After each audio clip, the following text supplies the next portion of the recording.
وكفى وسلام على عباده الذين اصطفى أما بعد أعوذ بالله من الشيطان الرجيم بسم الله الرحمن الرحيم وجعلنا منهم أئمة يهدون بأمرنا لما صبروا وكانوا بآياتنا يوقنون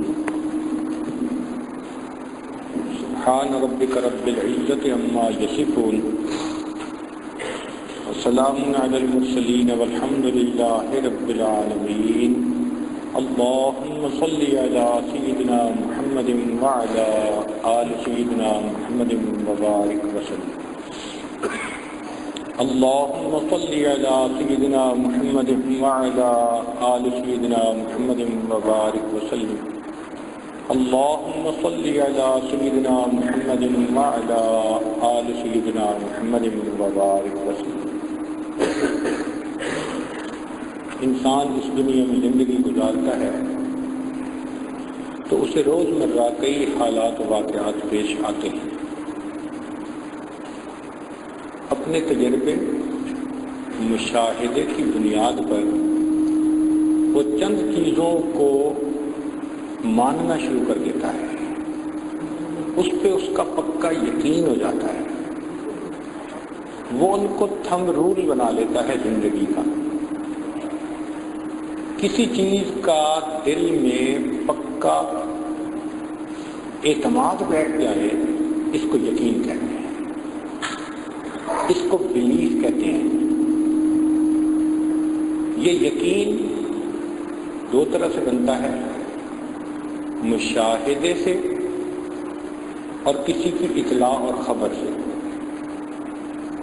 توجہ فرمائیے، مشاہدے کے بھی آگے دو حصے ہیں. ایک انسان کو خود مشاہدہ ہوتا ہے، مثلاً سانپ نے کسی کو کاٹا اور اس نے مرتے دیکھا. اب اس کو یقین ہو گیا کہ سانپ کے کاٹنے سے موت واقع ہو جاتی ہے.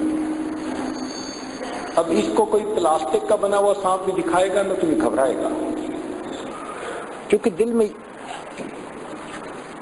میں یقین ہے، چونکہ دل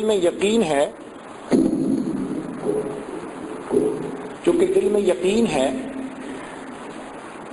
کہ اس سانپ کے کاٹنے سے میری موت واقع ہو سکتی ہے. اسی طرح کسی کو دیکھا کہ بجلی لگی، کرنٹ لگا، وہ بندہ فوت ہو گیا. اب یہ بجلی کی تار سے دور رہے گا، اس کو یقین ہو گیا کہ مجھے یہاں سے نقصان پہنچ سکتا ہے. تو یہ وہ چیزیں ہیں جو اس کے اپنے مشاہدے میں آئی، ڈائریکٹ مشاہدہ اس کو کہتے ہیں. کچھ اور بھی چیزیں ہوتی ہیں جو ڈائریکٹ مشاہدے میں تو نہیں آتی، انڈائریکٹلی انسان ان کا ثبوت مل جانے پر ان کو ماننا شروع کر دیتا ہے. مثال کے طور پر زمین کھینچتی ہے. اب ہم نے اپنی آنکھوں سے تو صرف سیب کو زمین پہ گرتے ہی دیکھا ہے نا، اور ایک یقین بنا لیا، مگر سائنسدانوں نے تجربات سے اس کی ویلیو بھی نکال کر دے دی. اب ہمیں پکا یقین ہو گیا کہ زمین کی کشش ثقل ہے، گریویٹیشنل فورس ہے. زمین کے نارتھ اور ساؤتھ میں پولز ہیں، آنکھوں سے تو نہیں دیکھے، لیکن سائنسدانوں نے مقناطیسی سوئی بنائی، وہ بتا دیتی ہے کہ واقعی نارتھ اور ساؤتھ دونوں طرف پول ہیں. یہ جو ایریا ہے نا انڈائریکٹ مشاہدے کا، یہ بہت وسیع ہے. ہم الٹرا وائلٹ ریز کو مانتے ہیں، ایکس ریز کو مانتے ہیں، گیما ریز کو مانتے ہیں. دنیا میں کتنی چیزیں ایسی ہیں کہ ان کو خود دیکھتے نہیں مگر تجربات کی بنا پر ان کو مان لیتے ہیں. تو مشاہدے کے دو حصے ہوئے، ایک ڈائریکٹ خود مشاہدہ جو پیش آیا، ایک انڈائریکٹ تجربوں کے ذریعے سے جو چیز ثابت ہو گئی تو ہم دونوں چیزوں کو مانتے ہیں. یہ مشاہدے کا یقین کہلاتا ہے. چنانچہ اگر کوئی بندہ اس کے خلاف بات کرے تو ہم اس کو دیکھتے ہیں حیران ہو کے کہ اس کو اتنی بھی سمجھ نہیں ہے. یہ یقین کا ایک طریقہ ہے مشاہدہ. ایک دوسرا طریقہ بھی ہے کہ کسی کی اطلاع پر بات کو مان لینا. مثال کے طور پر دنیا کا کوئی دہریہ بھی ہو تو پوچھو تمہارے باپ کا نام کیا ہے، کہے گا فلاں. تو اگر کوئی سوال پوچھے جی آپ نے دیکھا تھا، کہے گا نہیں. جی آپ نے کوئی ڈی این اے ٹیسٹ کروایا تھا، نہیں. کیوں مانا؟ میری امی نے کہا.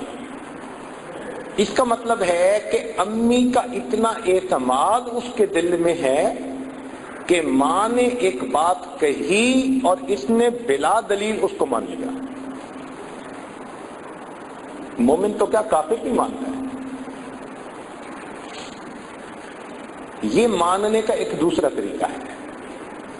اس دوسرے طریقے میں ہم مسلمانوں کا دین بھی آتا ہے کہ ہم نے نبی علیہ السلام کی لائی ہوئی شریعت کو بغیر کسی دلیل کے آپ کے فرمانے پر مان لیا، قبول کر لیا.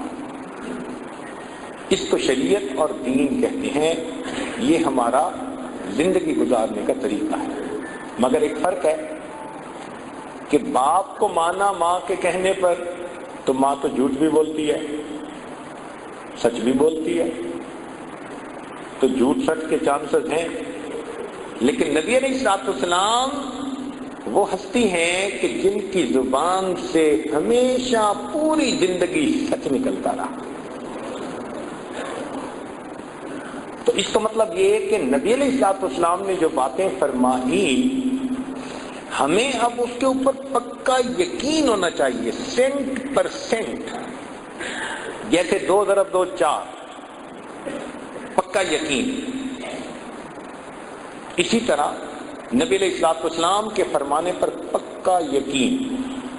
آج اس یقین میں بہت کمزوری آ گئی. مثال کے طور پر قرآن مجید میں فرمایا گیا کہ سود کا معاملہ کرنے پر فَاذَنُوا بِحَرْبٍ مِّنَ اللَّهِ وَرَسُولِهِ، جو سود لین دین کرے گا اللہ کے ساتھ اعلان جنگ ہوگی. اب اللہ کو بڑا بھی مانتے ہیں، سودی کاروبار بھی کرتے ہیں. یہ یقین کی کمزوری کی پکی دلیل ہے. اور ویسے ہم نے اپنی آنکھوں سے اس سود کی وجہ سے سینکڑوں نہیں ہزاروں کو ڈوبتے دیکھا.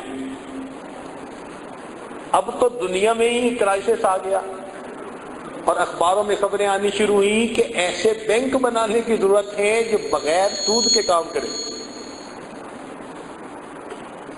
مگر ایک مومن ہونے کی حیثیت سے ہمیں یقین ہونا چاہیے کہ یہ پیسہ جو آ رہا ہے یہ آ نہیں رہا، یہ اپنے ساتھ مصیبت کو لا رہا ہے، یہ اپنے ساتھ فتنے اور فساد کو لا رہا ہے. چنانچہ جو آدمی رشوت کا پیسہ لیتا ہے اگر اس کو یقین ہو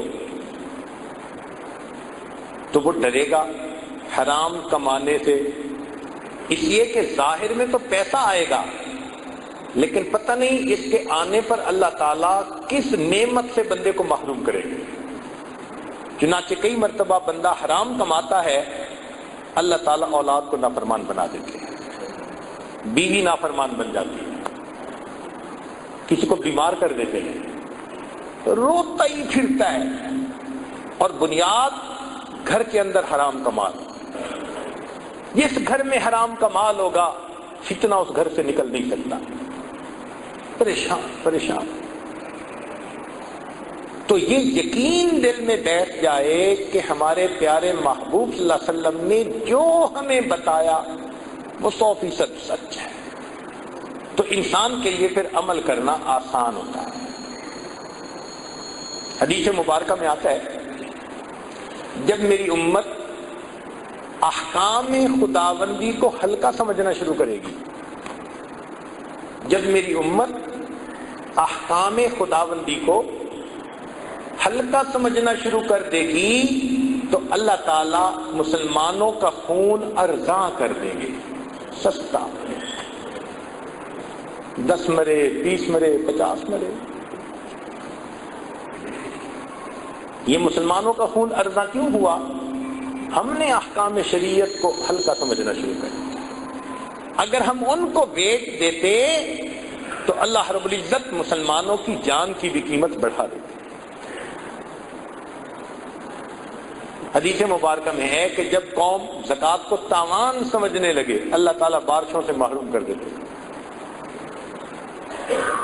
اب ہمیں پکا یقین ہو اس کے اوپر، چنانچہ ایک مثال سے یہ بات تھوڑا اور ایکسپلین کریں۔ جب بھی کوئی پیشنٹ ایمرجنسی وارڈ میں لایا جاتا ہے تو جو وہاں پر تھوڑا سا عملہ ہوتا ہے نا، وہ اس کو دیکھ کر فوراً کچھ نہ کچھ ٹریٹمنٹ دیتا ہے۔ اب مثلاً آنے والے پیشنٹ کو بخار تھا تو ڈاکٹر اب قیافہ لگاتا ہے، اس کو کہتے ہیں انٹیلیجنٹ گیس، کہ یہ بخار کیوں ہو سکتا ہے، موٹی موٹی علامات کیا بتاتی ہیں۔ یہ بخار انفیکشن کی وجہ سے بھی ہو سکتا ہے، وائرس کی وجہ سے بھی ہو سکتا ہے، کوئی اور الرجی کی ایسی کنڈیشن ہو جائے اس سے بھی ممکن ہے، ملیریا بھی ہو سکتا ہے۔ مگر اس ڈاکٹر کو یقین نہیں ہوتا، جو وجوہات ہوتی ہیں وہ لکھ دیتا ہے کہ بخار ہونے کی یہ پاسبلٹی بھی ہے، یہ بھی ہے، یہ بھی ہے، یہ بھی ہے۔ ان کو کہتے ہیں ڈفرینشل ریزن، کہ یہ امکانی وجوہات ہیں بخار کی، تو وہ ڈاکٹر لکھ دیتا ہے یہ پاسبلٹیز ہیں، یہ ڈفرینشل ریزن۔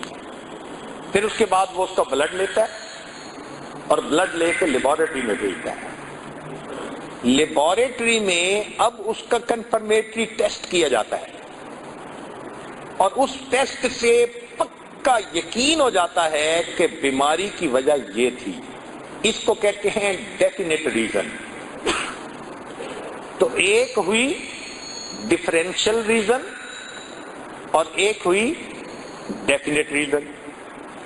آج جو ہمیں پریشانیاں آتی ہیں نا، تو ہم ڈفرینشل ریزن میں پڑے رہتے ہیں، کسی نے کاروبار باندھ دیا، کسی نے جادو کر دیا، فلاں کر دیا۔ جو ڈیفینیٹ ریزن ہیں کہ ہمارے اپنوں کی کوئی عملوں کی خرابی بھی تو ہو سکتی ہے جو یہ وبال آ گیا، اس طرف نہیں جاتے۔ نبی علیہ الصلوۃ والسلام نے جو وجوہات بتائیں وہ ڈیفینیٹ ریزن ہیں، پکی باتیں ہیں۔ چنانچہ اللہ رب العزت قرآن مجید میں فرماتے ہیں وَمَا مِن دَابَّةٍ فِي الْأَرْضِ إِلَّا عَلَى اللَّهِ رِزْقُهَا، زمین میں جو بھی جاندار ہے اس کا رزق ہمارے ذمے ہے۔ اب رزق کا ذمہ اللہ نے لے لیا، اس کا مطلب ہے کہ رزق تو ہمیں ملے گا، تو ہم حلال کے پیچھے کیوں بھاگیں؟ ہمیں مفت میں بھی کوئی حرام دینا چاہے ہم نہیں لیں گے، کیونکہ حلال پہنچانے کا اللہ نے ذمہ لیا۔ ہم حلال کو تلاش کریں، وہ کہاں ہے، ہمیں مل کے رہے گا۔ جلد بازی میں ہم حرام میں ہاتھ ڈال دیتے ہیں، صبر کر لیں، یقین اور توکل کی زندگی گزاریں، جو ہمارے مقدر میں ہے ہمیں مل کے رہے گا۔ اللہ کی شان دیکھیں، انسان کا پیٹ تو 2 روٹی سے بھر جاتا ہے، جو جانور ٹنوں کے حساب سے روزانہ کھانا کھاتے ہیں اللہ تعالیٰ ان کو بھی روزی دے رہا ہے۔ ہاتھی کتنا کھاتا ہوگا؟ کلوز میں نہیں کھاتا، ٹنوں میں کھاتا۔ ویل مچھلی ٹنوں میں کھاتی ہوگی۔ ایک مرتبہ ایک ملک کے ایکویریم میں جانے کا موقع ملا تو وہاں انہوں نے ویل مچھلیاں بھی پالی ہوئی تھیں اور بہت انفارمیشنز تھیں۔ ایک جگہ لکھا ہوا تھا کہ بلو ویل جو ہے یہ اتنی بڑی ہوتی ہے کہ پر ڈے اس کا وزن 200 پاؤنڈ بڑھتا ہے۔ اب اس کو پڑھ کر مجھے تعجب ہوا، یا اللہ، وزن ہی ہم میں سے کسی موٹے بندے کا 200 پاؤنڈ ہوتا ہے، اور مچھلی کا وزن روزانہ 200 پاؤنڈ بڑھتا ہے، یہ کھاتی کتنا ہوگی؟ تو میں نے ایک آدمی کو بلایا جو وہاں ڈیوٹی پہ متعین تھا۔ میں نے کہا اس کے لکھنے میں کوئی فرق تو نہیں پڑا کہ کوئی ڈیجٹ کی آگے پیچھے فرق لگ گیا؟ اس نے کہا نہیں سر، ہم نے احتیاط سے 200 لکھا ہے، وگرنہ بعض ویل مچھلیوں کا وزن مور دین 250 پاؤنڈ پر ڈے بڑھتا ہے۔ اور پتہ ہے کہ اس کا رزق کیا ہے؟ ذہن میں میرے بات آئی کہ یہ چھوٹی مچھلیاں کھاتی ہوگی، اور جہاں ہوتی ہوگی قریب مچھلی کو زندہ نہیں رہنے دیتی ہوگی۔ انہوں نے کہا نہیں، مچھلی نہیں کھاتی۔ تو بھئی کیا کھاتی ہے؟ انہوں نے کہا جی کہ سمندر کے اندر چھوٹا چھوٹا بیکٹیریا، مائکرو آرگنزم اسے کہتے ہیں، وہ ڈیولپ ہو جاتا ہے، تو یہ پانی کو لیتی ہے، اور اللہ نے اس کے جو گلچھڑے بنائے ہیں وہ فلٹر کی مانند ہیں، سکرینے ہیں، یہ ان میں سے فلٹر کر کے پانی کو نکال دیتی ہے۔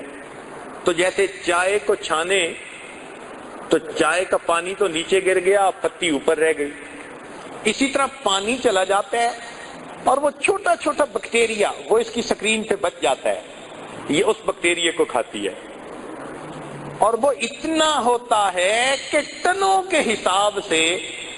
تب سمجھ میں بات آئی، اللہ نے سمندر کے اندر پانی کو کلیننگ کرنے کے پلانٹ لگا دیے۔ اگر یہ ویل مچھلی نہ ہوتی تو یہ مائکرو آرگنزم اتنے بڑھ جاتے کہ مخلوق سمندر کی مر جاتی۔ اللہ نے پانی کے کلیننگ پلانٹ لگا دیے۔ اس کو اللہ ایسی روزی دے رہا ہے جو آنکھ سے نظر بھی نہیں آتی۔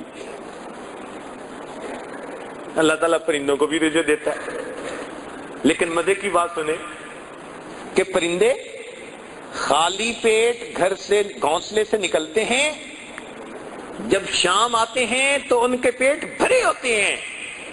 یہ انسان صبح ناشتہ کر کے پیٹ بھر کے گھر سے نکلتا ہے، شام آتا ہے تو بھوکا ہوتا ہے، آتے ہی کہتے ہیں جلدی کھانا لگاؤ۔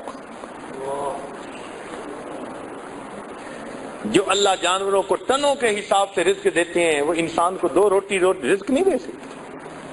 یہ تو یقین کی بات ہے۔ کوئی حرام کما لے گا تو کدھر لے کے جائے گا؟ تو یہ یقین اگر بیٹھ جائے تو ہم اس حلال کے اوپر پکے ہو جائیں کہ ہمارا رزق ہمیں پروردگار نے دینا ہے۔ صحابہ کرام کا یقین بنا ہوا تھا، اللہ ان کو رزق دیتے تھے۔ حدیث مبارکہ میں آتا ہے، ایک صحابی کو پیشاب کی ضرورت پیش آئی تو وہ یورینیشن کے لیے ذرا ویرانے کی طرف چلے گئے۔ جب یورین پاس آؤٹ کر رہے تھے تو انہوں نے دیکھا کہ ایک سوراخ میں سے ایک چوہا نکلا اور اس کے منہ کے اندر ایک دینار تھا، وہ لا کے پھینک کے پھر واپس چلا گیا۔ پھر دوبارہ آیا، پھر ایک اور دینار لا کے رکھا۔ کئی مرتبہ وہ اس سوراخ میں بل میں گھسا اور اس نے لا کر دینار باہر ڈال دیے، پھر اندر چلا گیا۔ جب یہ اپنی ضرورت سے فارغ ہوئے تو انہوں نے وہ پیسے اٹھا لیے۔ صحابہ رضی اللہ تعالیٰ عنہ کی ایک بڑی خوبصورت عادت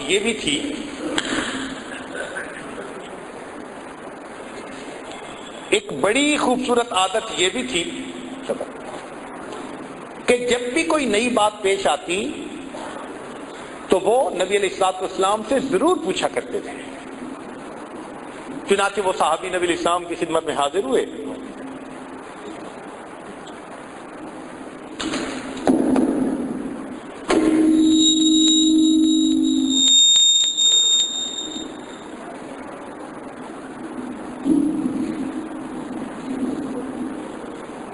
چنانچہ وہ صحابی ان دینار کو لے کر نبی علیہ الصلوۃ والسلام کی خدمت میں حاضر ہوئے، پوچھا اے اللہ کے پیارے حبیب صلی اللہ علیہ وسلم، میرے ساتھ یہ واقعہ پیش آیا، اب آپ بتائیے کہ یہ مال میرے لیے جائز ہے یا نہیں ہے؟ نبی علیہ الصلوۃ والسلام نے فرمایا کہ یہ رزق ہے جس کا اللہ رب العزت نے تمہارے لیے انتظام کر دیا، چنانچہ اس صحابی نے اس مال کو استعمال کیا۔ جب یہ واقعہ حدیث پاک میں پڑھتے ہیں حیران ہوتے ہیں، یا اللہ، جن کے رزق بنے ہوئے تھے، یقین بنے ہوئے تھے، ان کو آپ بلوں سے رزق دیتے تھے، اور جن بیچاروں کے یقین نہیں بنے ہوئے وہ مہینے میں جو کماتے ہیں وہ بلوں میں چلے جاتے ہیں۔ یہ بجلی کا بل، یہ انشورنس کا بل، یہ مکان کے کرائے کا بل، یہ ڈاکٹر کا بل، یہ فلاں بل، جو کماتے ہیں سب بلوں میں چلا جاتا ہے۔ اللہ، تو دل میں یقین ہو کہ رب کریم نے یہ بات اپنے ذمے لے لی۔ ارشاد فرمایا وَفِي السَّمَاءِ رِزْقُكُمْ، تمہارا رزق آسمانوں میں ہے۔ بھئی اگر ہمارا رزق آسمانوں میں ہے تو کوئی دوسرا بندہ اس رزق پہ ہاتھ ڈال سکتا ہے؟ اگر وہ لے کے جا رہا ہے تو اپنا حصہ ہی لے کے جا رہا ہے، ہاں لے غلط طریقے سے جا رہا ہے۔ اگر میری جیب سے لے کے گیا، اللہ مجھے اور پہنچا دیں گے، مجھے تو ملنا ہے، مجھے تو میرے رب نے دینا ہے۔ اگر یہ یقین ہو جائے تو ہماری زندگی آسان ہو جائے۔ اس یقین کو بنانے کی، ڈیولپ کرنے کی ضرورت ہے۔ جس طرح سرکہ ڈالنے سے شہد فاسد ہو جاتا ہے، اس طرح شک کے آ جانے سے یقین فاسد ہو جاتا ہے۔ اور آج دیکھیں ہم میں سے کتنے لوگ شک میں مبتلا۔ اس لیے شریعت نے قرآن مجید کی ابتدا سے ہی ذالک الکتاب پہلے کہا لا ریب فیہ، جس میں کوئی شک نہیں، ھدی للمتقین، متقیوں کو ہدایت دیتی ہے۔ شک کی جڑ ہی کاٹ کے رکھی۔ چنانچہ نبی علیہ الصلوۃ والسلام نے دعا سکھائی، اللہم انی اعوذ بک من الشک والشرک والشقاق والنفاق وسوء الاخلاق۔ شرک سے بھی پہلے شک سے پناہ مانگی۔ شک دل میں آیا، ایمان رخصت ہو گیا۔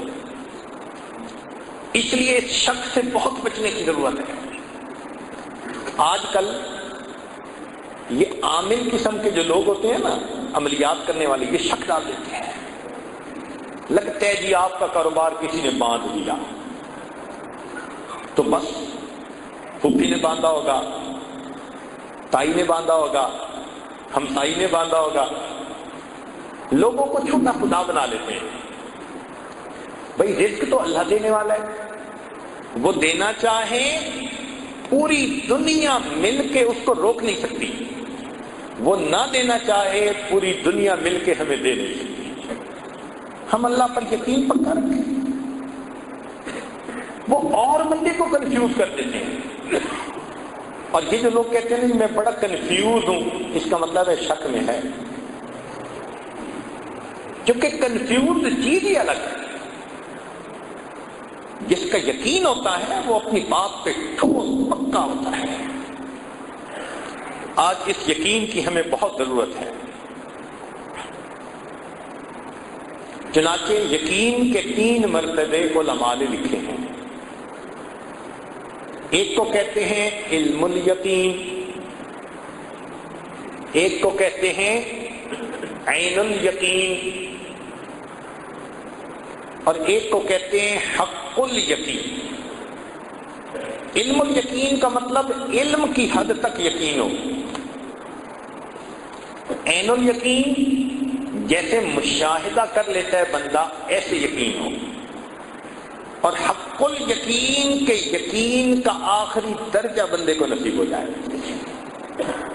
ایک مثال سے بات آسان ہو جائے گی۔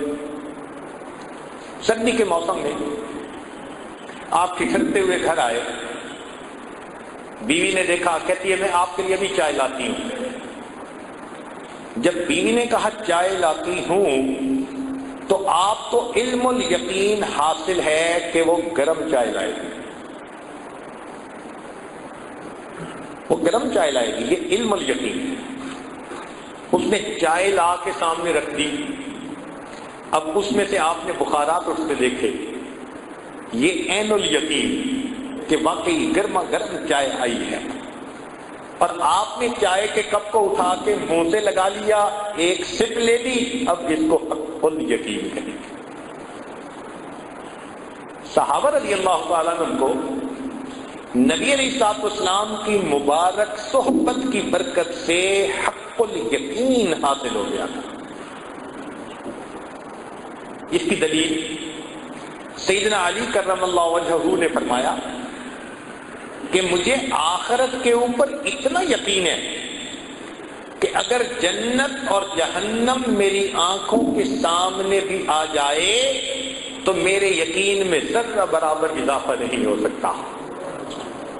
کیا یقین تھا، سبحان اللہ۔ اور واقعی پھر اللہ تعالیٰ نے ان کے ساتھ ویسا معاملہ کیا۔ صحابہ رضی اللہ تعالیٰ عنہ اس کا بڑا خیال رکھتے تھے کہ بندے کی نگاہ ہر وقت اللہ کی ذات پر رہے۔ چنانچہ سیدنا عمر رضی اللہ تعالیٰ عنہ نے اپنے دور خلافت میں حضرت خالد بن ولید رضی اللہ عنہ کو پیغام بھیجا کہ آپ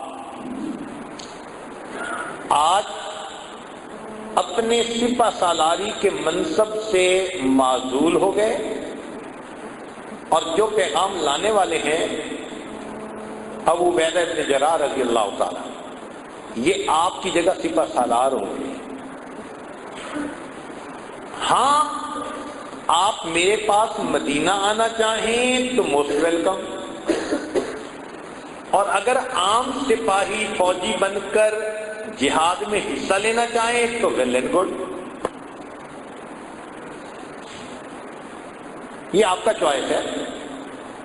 حضرت عمر رضی اللہ تعالیٰ عنہ نے جیسے برقع پڑھا، اپنا چارج فوراً ہینڈ اوور کر دیا اور خود ایک عام مجاہد بن کر اللہ کے راستے میں لڑنے کا فیصلہ کر لیا۔ اب یہ بڑا عجیب سا واقعہ تھا۔ کسی نے خالد بن ولید عنہ سے پوچھا کہ آپ کو یہ پیغام ملا and with in a moment آپ نے اتنا بڑا ڈیسیژن میک کر لیا کہ جی ہاں میں ایک عام سپاہی کی طرح لڑوں گا، تو بڑا ٹف ہوتا ہے بندے کے لیے اس کو ڈائجسٹ کرنا، برداشت کرنا۔ تو آپ کو تو بڑی مشکل ہوئی ہوگی۔ ان کا بالکل نہیں۔ کا مشکل کیوں نہیں ہوئی؟ ان کا مشکل اس لیے نہیں ہوئی کہ جس اللہ رب العزت کو راضی کرنے کے لیے میں سپہ سالار بن کے لڑ رہا تھا، جب میں مجاہد بن کر لڑا پھر بھی اسی رب کو راضی کرنے کے لیے لڑ رہا تھا۔ مجھے تو کوئی ڈفرینس نہیں فیل ہوا۔ کسی نے عمر رضی اللہ تعالیٰ عنہ سے سوال کیا، ان کا حضرت آپ نے امت کو اتنے بڑے عظیم سپہ سالار سے محروم کر دیا، کوئی ایسی خاص ریزن بھی نظر نہیں آتی، مگر ان کا ٹیلنٹ، ان کا ایکسپیرینس، ان کا معاملہ فہمی، ان کا وزڈم، وہ تو ایک ایسٹ تھا نا امت کا۔ تو جب آپ نے ان کو اس منصب سے اتارا تو امت تو اس سے محروم ہو گئی۔ تو عمر رضی اللہ عنہ نے جواب دیا کہ ہاں، وجہ یہ تھی کہ خالد بن ولید جہاں جا رہے تھے فتح ہو رہی تھی، فتح ہوتی تھی، لوگوں کے دل میں یہ بات آنے لگی تھی کہ خالد بن ولید جہاں جائیں گے فتح ہوگی، توجہ ادھر جانے لگی تھی۔ میں نے فوراً ان کی جگہ دوسرا سپہ سالار بنا دیا، فتح اب بھی ہوگی، میں نے امت کو ایک سپہ سالار سے تو محروم کر دیا، امت کی توجہ اللہ سے ہٹ جائے اس عمل سے ان کو روک دیا۔ توجہ اللہ کی طرف ہی رہی۔ اللہ کی مدد سے فتح ہو رہی ہے. بندے تو اسباب ہیں. تو صحابہ رضی اللہ تعالیٰ عنہ کی بھی اس پر توجہ رہتی تھی کہ نظر سبب کی بجائے مسبب الاسباب پہ ہونی چاہیے، اللہ کی ذات پہ ہونی چاہیے. چنانچہ ایسے کرنے سے پھر انسان اعمال کے اوپر پکا ہو جاتا ہے. صحابہ رضی اللہ عنہ ایک مہم پر گئے، قلعہ فتح نہیں ہو رہا. سپہ سالار نے خط لکھا کہ جی دشواری پیش آ رہی ہے، ہم اپنا ٹارگٹ اچیو نہیں کر پا رہے. آج کے دور کا کوئی بندہ ہوتا تو وہ کچھ ٹروپس اور بھیج دیتا کہ تم تھوڑے ہو اور زیادہ ہو جاؤ، تمہیں اسلحے کی ضرورت ہے، میں اور بھیج دیتا ہوں. مگر نہیں، امت لانوں کا یقین بنا ہوا تھا. انہوں نے چند صحابہ کو بھیجا اور خط لکھا، ان کی زندگی نبی علیہ السلام کے بالکل سنت طریقے اوپر ہے. تم اپنی زندگیوں کا کمپیریزن کرو، کہیں نہ کہیں تم کسی چیز کو اگنور کر رہے ہو جس کی وجہ سے اللہ کی مدد رکی ہوئی ہے. تو نظر اعمال پر گئی اور واقعی وہی ہوا کہ انہوں نے جب دیکھا تو چونکہ میدان جنگ کی حالت تھی تو مسواک کا اہتمام نہ رہا تھا. کرتے تھے مگر جیسے پابندی ہونی چاہیے وہ نہیں تھی. ان کو فیل ہوا، ریئلائز کیا، انہوں نے مسواک کی پابندی کرنی شروع کر دی. اللہ نے اس عمل پر ان صحابہ کو فتح عطا فرما دی. تو نظر مادی چیزوں پر نہیں تھی، نظر اعمال پر تھی کہ اعمال پر مدد اللہ کی اترتی ہے، اعمال کی وجہ سے اللہ کی مدد رکتی ہے. آج ہم اعمال کو دیکھتے ہی نہیں. ہم سمجھتے ہیں، خاوند سمجھتے ہیں بیوی نے پریشان کر رکھا ہے، بیوی سمجھتی ہے خاوند نے پریشان کر رکھا ہے، ماں باپ سمجھتے ہیں اولاد نے پریشان کر رکھا ہے، اولاد سمجھ رہی ہے ماں باپ نے ناک میں دم کر دیا ہے، پڑوسی کہتے ہیں پڑوسی نے پریشان کر دیا ہے، محکوم کہتے ہیں حاکم نے تنگ کر دیا، حاکم کہتے ہیں محکوموں نے تنگ کر دیا. اور حقیقت میں اگر دیکھیں تو ہمیں ہمارے نفس نے تنگ کر رکھا ہے. ہمارا کوئی دشمن نہیں ہے، ہمارا نفس دشمن ہے، شیطان دشمن ہے. یہ ہم سے خلاف شریعت اعمال کرواتے ہیں اور ان بد اعمالیوں کی وجہ سے ہمارے اوپر مصیبتیں آتی ہیں. قرآن کریم نے صاف کہا ما اصابکم من مصیبت فبما کسبت ایدیکم، جو تمہیں مصیبت پہنچتی ہے تمہارے ہاتھوں کی کمائی ہوتی ہے. آج ہم اپنے اعمال ٹھیک کر لیں، اللہ رب العزت ابھی ہمارے احوال کو ٹھیک فرما دیں گے. جب کہا میں نے کہ یا اللہ تو میرا حال دیکھ، جب کہا میں نے کہ یا اللہ تو میرا حال دیکھ، حکم آیا میرے بندے نامہ اعمال دے.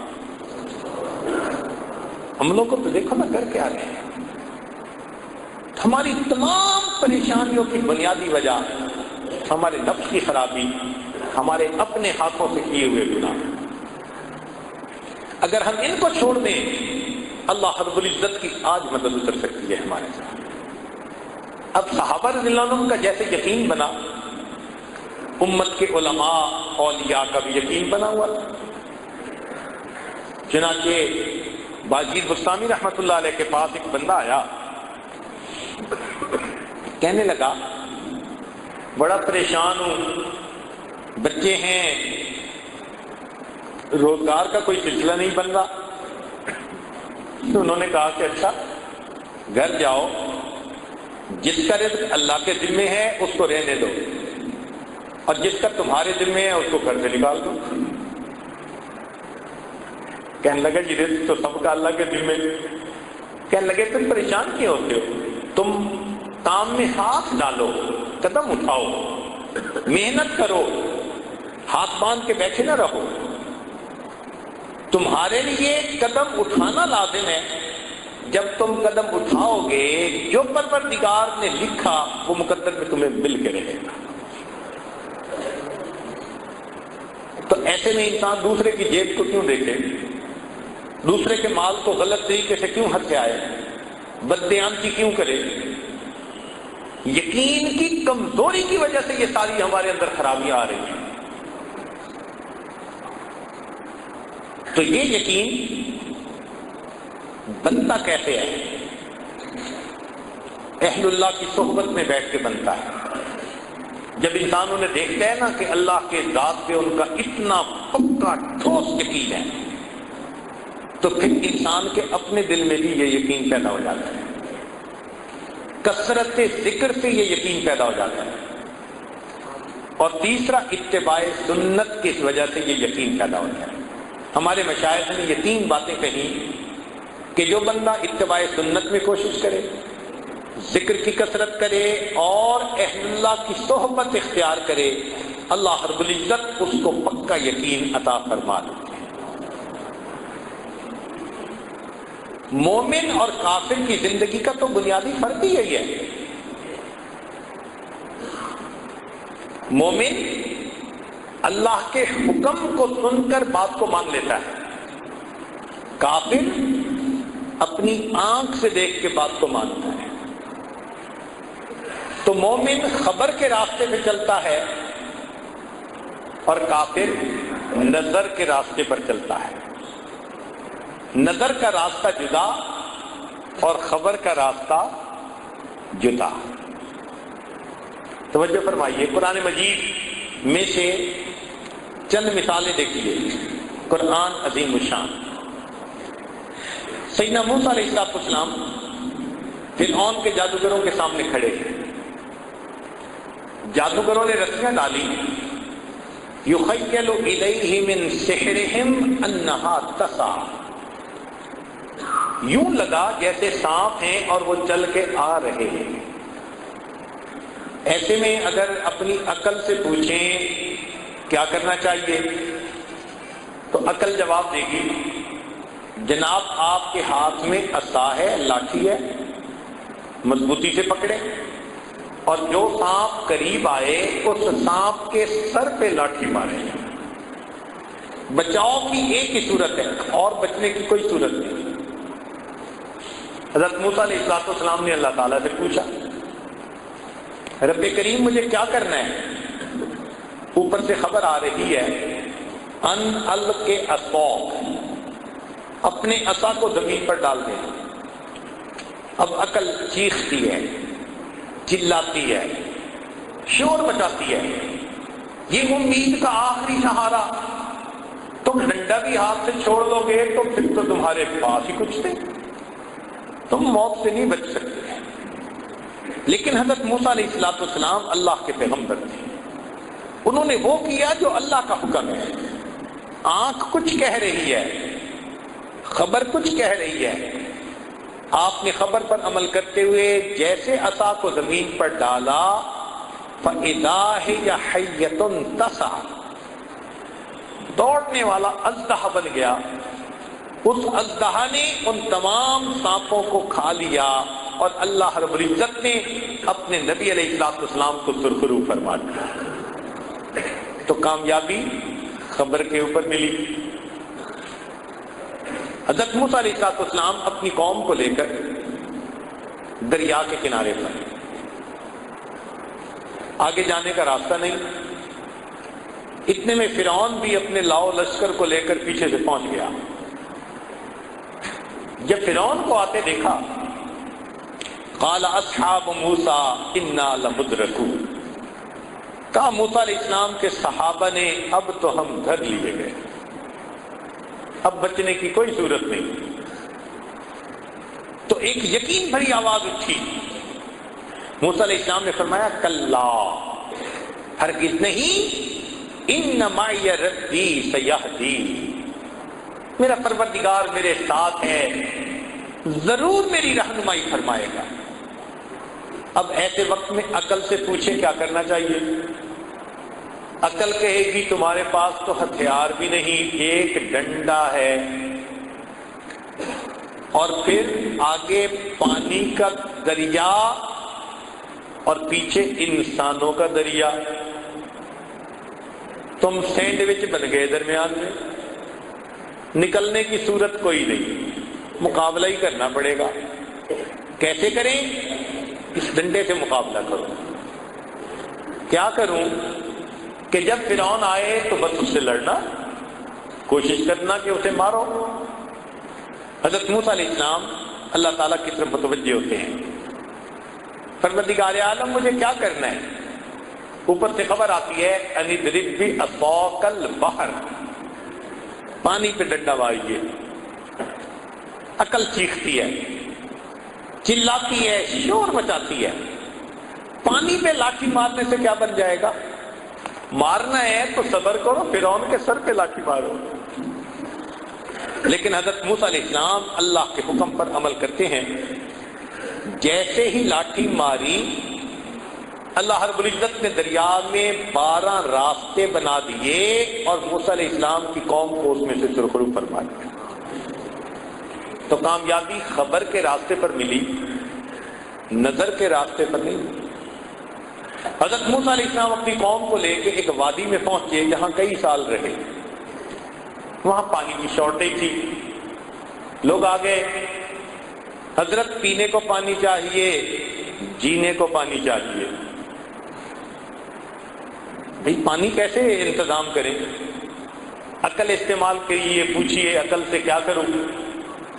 عقل کہے گی کہ تمہارے پاس لاٹھی ہے نا، تم اس سے آہستہ آہستہ زمین کو کھودو، احتیاط کرنا لاٹھی ٹوٹنے نہ پائے، اگر ٹوٹ گئی تو امید کا آخری سہارا یہ بھی ختم۔ ایسے میں حضرت موسیٰ علیہ السلام نے اللہ رب العزت کی طرف توجہ کی، پروردگار عالم مجھے کیا کرنا ہے؟ فرمایا ان اضرب بعصاک الحجر، اس لاٹھی کو پتھر پہ مارو۔ اب یہ سن کے عقل پھر چیختی ہے، شور مچاتی ہے، لاجک پیش کرتی ہے، کہتی ہے دیکھو پتھر پہ لاٹھی مارو گے 2 ٹکڑے ہو جائیں گے، پھر گڑھا کھودنے کی آپشن بھی نہیں رہے گی، یہ حرکت کبھی نہ کرنا۔ لیکن حضرت موسیٰ علیہ السلام نے عقل کی بات نہیں سنی۔ کس کی بات سنی؟ اللہ رب العزت کی بات کو سنی۔ آپ نے عصا کو پتھر پر دے مارا، اللہ رب العزت نے پتھر سے پانی کے چشمے کو جاری فرما دیا۔ تو معلوم ہوا کہ مومن کی کامیابی اسباب پر نظر رکھ کر چلنے میں نہیں ہے، اللہ کے حکموں پر، خبر پر یقین کر کے چلنے میں کامیابی ہے۔ اسی لیے کافر کو ہمیشہ اپنی طاقت پہ بھروسہ ہوتا ہے، مومن کو ہمیشہ اپنے رب کی رحمت پہ بھروسہ ہوتا ہے۔ آج اس یقین کے بنانے کی ضرورت ہے۔ یہ ہمارا یقین کیوں کمزور ہوا؟ حالات کی وجہ سے۔ ہم ارد گرد اسباب کے ساتھ زندگی گزارتے لوگوں کو دیکھتے ہیں تو ہمارا بھی یقین ویسے ہی بن جاتا ہے۔ اس لیے ہمارے بھائی کہتے ہیں نا کہ اللہ کے راستے میں نکلو یقین بنے گا، کیونکہ گھر سے انسان نکلتا ہے، نیک ماحول میں رہتا ہے تو پھر اس کا یقین مضبوط ہوتا ہے، 100% پکی بات ہے۔ قرآن عظیم الشان میں سے اس کی ایک مثال، امید ہے دل کے کانوں سے آپ سنیں گے، توجہ فرمائیے۔ بی بی مریم اللہ کی نیک بندی بیت المقدس کے اندر اعتکاف کی حالت میں ہیں، اللہ کی عبادت میں زندگی گزار رہی ہیں۔ حضرت زکریا علیہ السلام ان کے کفیل ہیں، سرپرست ہیں۔ ایک مرتبہ زکریا علیہ السلام کو کسی کام میں وقت زیادہ لگ گیا، فیلنگ یہ تھی کہ پیچھے کھانے پینے کی چیزیں شاید ختم ہو گئی ہوں گی، تو حضرت زکریا علیہ السلام ذرا جلدی آئے۔ کلما دخل علیہا زکریا المحراب وجد عندها رزقا، جب زکریا علیہ السلام محراب میں داخل ہوئے دیکھا کہ بی بی مریم کے پاس تو بے موسم کے پھل رزق موجود ہے. قال یا مریم انا لک ھذا، چونکہ خلاف معمول بات تھی تو پوچھا مریم یہ کہاں سے آیا؟ مریم کی اللہ سے لو لگی ہوئی تھی اور اس کی لو لگنے پر اللہ نے اسے بے موسم کے پھل عطا کر دیے تھے. تو بی بی مریم نے فوراً جواب دیا قالت هو من عند اللہ، یہ اللہ کی طرف سے ہے. ان اللہ یرزق من یشاء بغیر حساب، اللہ جس کو چاہتے ہے بغیر حساب عطا فرما دیتا ہے. سبحان اللہ. بی بی مریم کا یقین دیکھو کیسا بنا، بے موسم کے پھل کھا رہی ہے. پھر ایک ایسا وقت بھی آیا کہ بی بی مریم کو گھر کی زندگی گزارنی پڑی. اب گھر میں جب انسان دوسروں کے ساتھ رہتا ہے تو ماحول کا اثر ہوتا ہے. چنانچہ ایک مرتبہ بی بی مریم نے نہانے کا ارادہ کیا. اللہ تعالیٰ قرآن عظیم الشان میں ارشاد فرماتے ہیں وَاذْكُرْ فِي الْكِتَابِ مریم اذ انتبذت من اہلها مکانا شرقیا فاتخذت من دونہم حجابا، پردہ ڈال دیا. فارسلنا الیہا روحنا، اللہ تعالیٰ فرماتے ہیں ہم نے جبریل علیہ السلام کو بھیجا. فتمثل لها بشرا سویا، ایک بھرپور مرد نوجوان کی شکل میں جبریل علیہ السلام سامنے آ گئے. اب بی بی مریم آج کے دور کی بگڑی ہوئی بیگم تو تھی نہیں کہ غیر محرم کو دیکھ کر مسکراتی، تو پاک دامن تھی.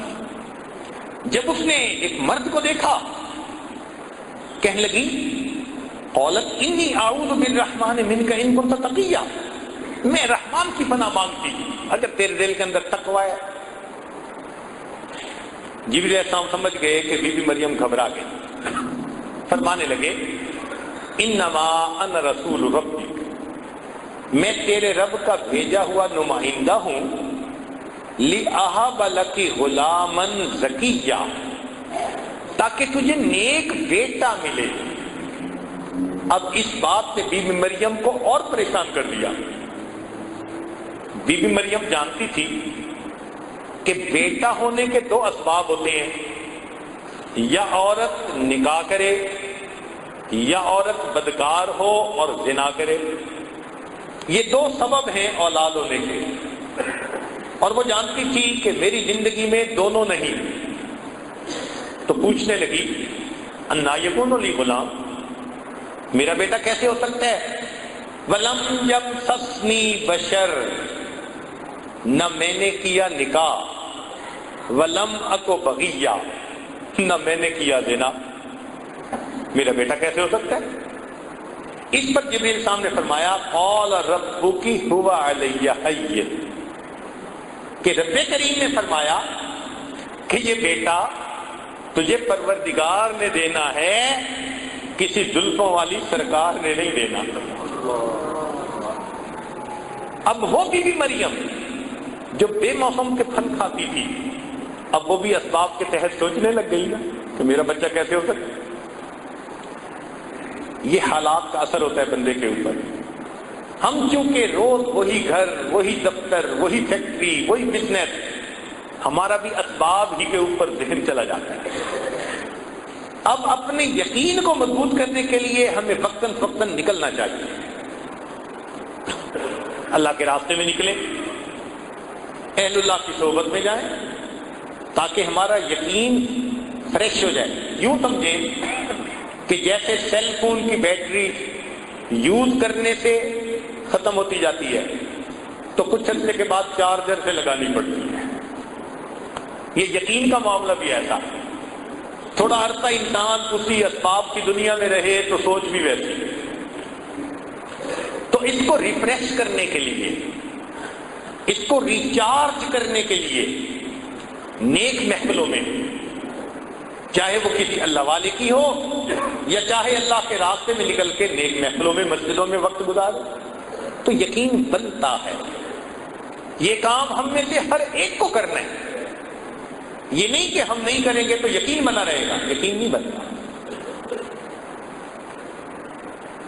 اور یہ عجیب بات ہے کہ اگر انسان کا یقین بن جائے تو اللہ تعالی عزت ان نقشوں سے نکال دیتے ہیں جو بے عزتی کے ہوتے ہیں، ناکامی کے نقشوں میں سے کامیابی نکال دیتے ہیں۔ یقین بنا ہوا تھا، یہ انسان پہ منحصر ہے۔ اصول کیا ہے؟ اصول شریعت نے یہ بتا دیا، حدیث قدسی نبی علیہ السلام نے فرمایا انا عند ظن عبدی بی، میں بندے کے ساتھ اس کے گمان کے مطابق معاملہ کرتا ہوں۔ تو جب اللہ سے نیک گمان، پکا یقین، تو اللہ ویسا معاملہ کر دیتے ہیں، اور جب ادھر ادھر نظر ہوتی ہے تو معاملہ بھی ویسے ہے۔ اب طلباء کے لیے ایک علمی نکتہ کہ اگر اللہ پہ یقین پکا ہوگا تو جو ذلت کا سبب ہوگا اسی کو اللہ عزت کا سبب بنائیں گے، جو غم ملنے کا سبب ہوگا اللہ اسی کو ہمارے لیے خوشی کا سبب بنا دیں گے۔ یہ میرے مولا کا دستور ہے۔ اب قرآن عظیم الشان میں سے اس کی مثال سنیے۔ حضرت موسیٰ علیہ السلام کی والدہ نے اپنے بیٹے کو دریا میں ڈالا، دل غمزدہ ہوا، ماں تھی، اب دل کو غم ملا تو اس کا سبب کیا تھا؟ پانی بنا، پانی میں بیٹے کو ڈالا تو ظاہر سبب پانی بن رہا ہے، لیکن آنکھ بند کر کے اس نے اللہ پہ اعتماد کیا تو جو سبب غم کا بنا تھا اللہ تعالیٰ نے اسی کو خوشی کا سبب بنایا۔ فرعون کو موت، زمین پھٹتی اور قارون کی طرح یہ بھی دھس جاتا، اس طرح بھی آ سکتی تھی، کسی بیماری سے بھی آ سکتی تھی، کوئی اللہ بلا مسلط کر دیتے جو اس کو کاٹ کے ٹکڑے کر دیتی، یہ بھی ہو سکتا تھا۔ نہیں، اللہ نے فرعون کو کہاں ڈبویا؟ پانی میں ڈبونے میں حکمت کیا؟ مفسرین نے نکتہ لکھا کہ موسیٰ علیہ السلام کی والدہ کو پانی میں اپنا بیٹا ڈالنے کی وجہ سے غم کا سبب یہ بنا تھا، مگر اس نے اللہ پہ یقین کیا، اللہ نے اسی پانی کو اس کے لیے خوشی کا سبب بنا دیا، فرعون کو پانی میں ڈبو کے دکھا دیا۔ ایک دوسری مثال، سیدنا یعقوب علیہ السلام کے پاس بیٹے آئے، وجاؤ اباہم عشاء یبکون، روتے دھوتے مکر کرونا، کہنے لگے جی کہ ہمارے بھائی یوسف کو وَأَكَلَهُ الذِّئْبُ، بھیڑیے نے کھا لیا۔ وجاؤ علی قمیصہ بدم کذب، قمیص کے اوپر خون لگا ہوا تھا جھوٹ موٹ کا، وہ انہوں نے دکھا دیا۔ یعقوب علیہ السلام سمجھ تو گئے کہ معاملہ کچھ اور ہے، لیکن دل پہ صدمہ ہوا کہ بیٹا جدا ہو گیا۔ اب اس صدمے کا سبب کیا بنا؟ قمیص بنا۔ جب خون آلود قمیص دیکھا تو دل پہ چوٹ لگی، سبب قمیص بن رہا ہے۔ خیر، بیٹے کی یاد میں روتے رہے، حتیٰ کہ بینائی بھی چلی گئی۔ To cut the story short, ایک وقت آیا کہ جب بھائیوں کو حضرت یوسف علیہ السلام نے بتا دیا، بات کھل گئی، بھائیوں نے معافی مانگی، یوسف علیہ السلام نے معاف کر دیا۔ پوچھا کیا حال ابو کا؟ انہوں نے کہا جی آپ کی یاد میں رو رو کے تو یہ بینائی چلی گئی۔ اب یوسف علیہ السلام کہہ سکتے تھے کہ اچھا میں دعا کرتا ہوں اللہ میرے والد کی بینائی واپس لوٹا دے، ایسا پاسبل تھا، کوئی دوائی بھیج دیتے کہ ابو کو کہیں استعمال کریں بینائی واپس آ جائے گی۔ نہیں، یوسف علیہ السلام نے جواب میں کیا فرمایا؟ اذهبوا بقمیصی، میری قمیص کو لے کے جاؤ، یہ والد کے چہرے پہ لگاؤ، فرتقنا بصیرا، اللہ قمیص کی وجہ سے بینائی عطا فرما دیں گے۔ کیوں؟ غم کا سبب قمیص بن رہی تھی، اللہ پہ توکل رکھی، یقین رکھا، ایک وقت آیا اللہ نے اسی قمیض کو بنائی لوٹنے کا سبب بنا دیا۔ یہ مومن کا یقین ہوتا ہے، ٹھوس یقین ہوتا ہے اللہ کی ذات پہ، اور جیسا یقین ہوتا ہے پھر اللہ تعالیٰ اس کے ساتھ ویسا ہی فرماتے ہیں۔ طلباء کے لیے ایک علم اور علمی نکتہ کہ اللہ رب العزت کے ہاں ایک دستور ہے، جزاء من جنس العمل، جزاء من جنس العمل، جیسا عمل ویسا جیسی جزا۔ ہم اپنی زبان میں کہہ سکتے ہیں جیسی کرنی ویسی بھرنی، جیسی کرنی ویسی بھرنی۔ اب ذرا اس کی مثالیں قرآن عظیم الشان میں سے۔ تہجد پڑھنے والے لوگ جب تہجد پڑھتے ہیں تو ان کا یہ عمل اللہ کو بڑا اچھا لگتا ہے۔ اللہ تعالیٰ قرآن مجید میں فرماتے ہیں فَلَا تَعْلَمُ نَفْسٌ مَّا أُخْفِيَ لَهُم مِّن قُرَّةِ أَعْيُنٍ، کوئی جی نہیں جانتا ان کی آنکھوں کی ٹھنڈک کے لیے ہم نے کیا تیار کر رکھا ہے۔ یہاں طالب علم کے ذہن میں ایک بات آتی ہے کہ اللہ تعالیٰ نے یوں کیوں نہیں فرمایا ان کے دلوں کے سکون کے لیے ہم نے کیا تیار کر رکھا، ان کے دلوں کی خوشی کے لیے ہم نے کیا تیار کر رکھا؟ فرمایا ان کی آنکھوں کی ٹھنڈک کے لیے۔ تو مفسرین نے اس کا جواب لکھا کہ وجہ یہ ہے تہجد جو بندہ پڑھتا ہے رات کو کم سونے کی وجہ سے آنکھیں نیند سے بوجھل ہوتی ہیں، نیند سے بوجھل ہوتی ہیں، نیند کو ترس رہی ہوتی ہیں، چونکہ عمل یہ تھا کہ آنکھیں نیند کو ترس رہی تھی۔ رب کریم نے فرمایا میرے بندو تہجد پڑھنے پر دنیا میں تمہاری آنکھیں نیند کو ترسیں گی، میں جنت میں تمہیں وہ نعمتیں دوں گا جو تمہاری آنکھوں کی ٹھنڈک بھر جائے۔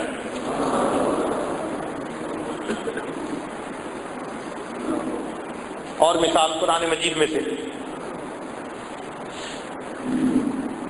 قیامت کے دن مجرم کھڑے ہوں گے، اللہ تعالیٰ ارشاد فرماتے ہیں وَلَوْ تَرَىٰ إِذِ الْمُجْرِمُونَ نَاكِسُو رُءُوسِهِمْ عِندَ رَبِّهِمْ، اگر آپ کبھی دیکھیں مجرموں کو کہ وہ قیامت کے دن کس طرح اللہ کے سامنے سر جھکائے کھڑے ہوں گے۔ طالب علم کے ذہن میں بات آتی ہے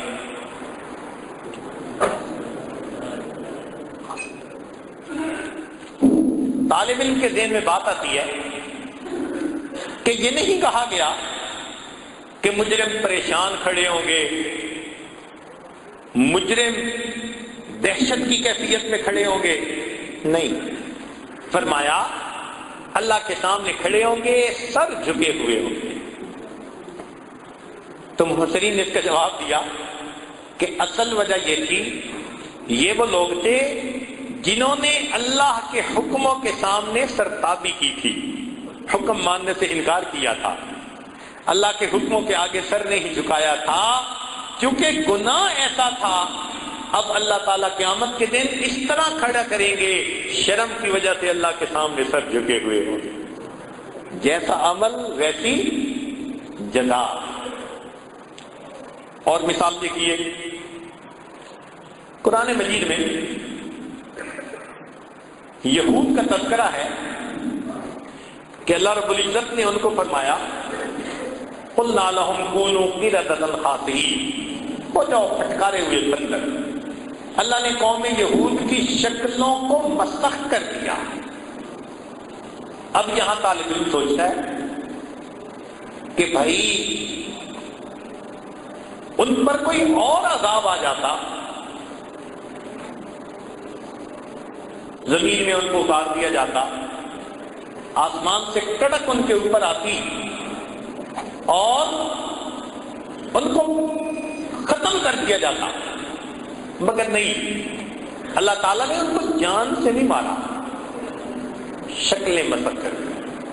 مفسرین نے جواب دیا کہ اصل وجہ یہ تھی، حکم ملا تھا کہ تم ہفتہ کے دن مچھلیاں مت پکڑو، اور وہ ہفتہ کے دن آتی بہت تھی، تو انہوں نے ہیلا کیا، چھوٹے چھوٹے پانی کے پونڈ بنا لیے اور ہفتے کے دن دریا کی مچھلیاں وہاں پہنچا دیتے تھے اور باقی دنوں میں پکڑ لیتے تھے۔ اب اپنے ذوق میں انہوں نے عقل مندی دکھائی، مگر حکم خدا کو تو مسخ کیا نا۔ چونکہ انہوں نے حکم خداوندی کو مسخ کیا تھا، اللہ تعالیٰ نے عذاب بھی دیا، جواب میں ان کی شکلوں کو مسخ کروا دیا۔ جیسی کرنی ویسی جزا من جنس العمل۔ ایک اور عجیب مثال قرآن مجید میں سے، حضرت یوسف علیہ السلام پر بہتان لگا، زلیخا نے ان پر بہتان لگایا کہ انہوں نے مجھے برائی کی طرف دعوت دی، اور اس کے جواب میں ایک بچے نے گواہی دی، وَشَهِدَ شَاهِدٌ مِّنْ أَهْلِهَا، اور اس نے چند لفظوں میں بات سمیٹی کہ قمیص آگے سے پھٹا تو یوسف علیہ السلام کا قصور، قمیص پیچھے سے پھٹا تو زلیخا کا قصور۔ دو لفظی بات کر کے کام سمیٹ لیا، پتہ چل گیا کہ قصور کس کا تھا۔ اب ذرا توجہ فرمائیے، بی بی مریم پر بھی بہتان لگا، مگر بی بی مریم کی گواہی کس نے دی؟ ان کے بیٹے نے، حضرت عیسیٰ علیہ السلام نے، اور گواہی ایسے تو نہیں دی کہ دو لفظوں میں گواہی دی ہو۔ حضرت عیسیٰ علیہ السلام نے تو آگے سے لمبا بیان شروع کر دیا، ایسے لگتا ہے تقریر ہی شروع کر دی۔ تو مفسرین نے فرق لکھا کہ وہاں بہتان لگانے والی ایک عورت تھی، گواہ نے دو فکروں میں بات سمیٹ دی، یہاں بہتان لگانے والی پوری قوم تھی۔ قوم نے کہا تھا یا مریم لقد جئت شیئا فریا، چونکہ قوم پوری بہتان لگانے والی تھی تو اللہ تعالیٰ نے بھی پھر بیٹے سے گواہی ایسی دلوائی جیسے مجمع کے سامنے کوئی تقریر کرتا ہے۔ کیا فرمایا عیسیٰ علیہ السلام نے؟ قال انی عبد اللہ آتانی الکتاب وجعلنی نبیا وجعلنی مبارکا اینما کنت واوصانی بالصلاة والزکاة ما دمت حیا وبرا بوالدتی ولم یجعلنی جبارا شقیا۔ اللہ دیکھیں حضرت عیسیٰ علیہ السلام بات فرما رہے ہیں، قوم تھی نا پوری، تو جیسا قوم کا عمل اللہ نے گواہی کی اسی ترتیب کی عطا فرمائی۔ ایک اور مثال، بنی اسرائیل کے ہاں دستور یہ تھا کہ جب کوئی بندہ کبیرہ گناہ کر بیٹھتا تو اسے توبہ کرنی ہوتی تھی۔ توبہ کیسے کریں؟ اللہ تعالیٰ نے فرمایا کہ تم سارے کے سارے توبہ کرنے والے باہر نکلو، ہم آسمان پہ بادل بھیجیں گے، اندھیرا کر دیں گے۔ فَاقْتُلُوا أَنفُسَكُمْ، تم اپنے جسم پر چھریاں چلاؤ، خون نکال کے دکھاؤ، تب تمہاری توبہ کو قبول کریں گے۔ بڑی حیرانی ہوتی ہے کہ توبہ کی قبولیت کے لیے جسم پہ چھریاں چلانی ضروری، اور ادھر امت محمدیہ کا مسئلہ، توبہ کرنی ہو تو توبہ کے لیے کچھ بھی نہیں کرنا پڑتا، فقط دل میں انسان نادم شرمندہ ہو۔ نبی اسلام نے فرمایا الندم توبۃ، دل کی ندامت یہی توبہ ہے۔ ادھر چھریاں مروائی، ادھر دل کی ندامت کو قبول کر لیا، تو طالب علم کے ذہن میں ایک سوال پیدا ہوتا ہے، آخر اس فرق میں کیا حکمت؟ تو مفسرین نے جواب دیا اللہ ان کو جزائے خیر عطا فرمائے، قرآن مجید کے ایک ایک نقطے کو کھول کھول کے بیان کر دیا۔ انہوں نے فرمایا دیکھو، جب موسیٰ علیہ السلام نے بنی اسرائیل کے سامنے اللہ کی توحید کو پیش کیا تھا، ایمان کو پیش کیا تھا، تو قوم نے جواب دیا تھا لن نؤمن لک حتی نری اللہ جہرۃ، تمہاری بات نہیں مانیں گے جب تک آنکھوں سے ہم خدا کو نہیں دیکھیں گے، واضح دیکھیں گے نشانی تب مانیں گے۔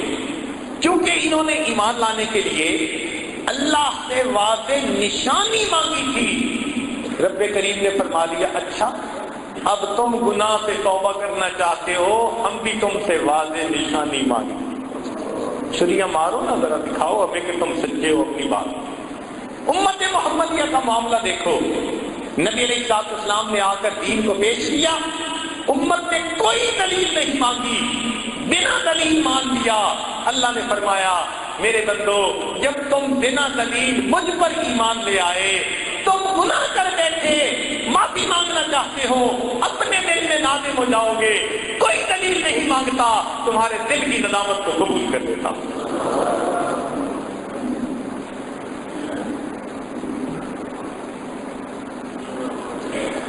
ایک اور مثال، چلیں بات کو پھر سمیٹتے ہیں۔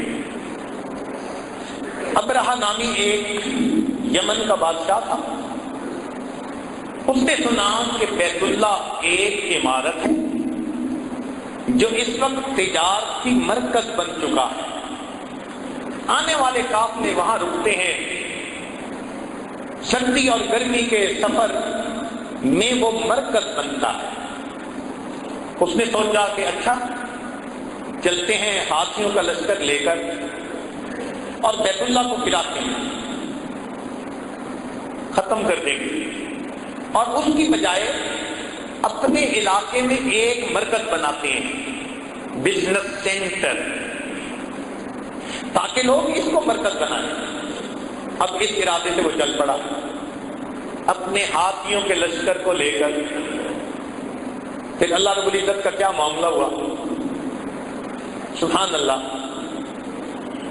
اللہ تعالیٰ فرماتے ہیں فَأَرْسَلْنَا عَلَيْهِمْ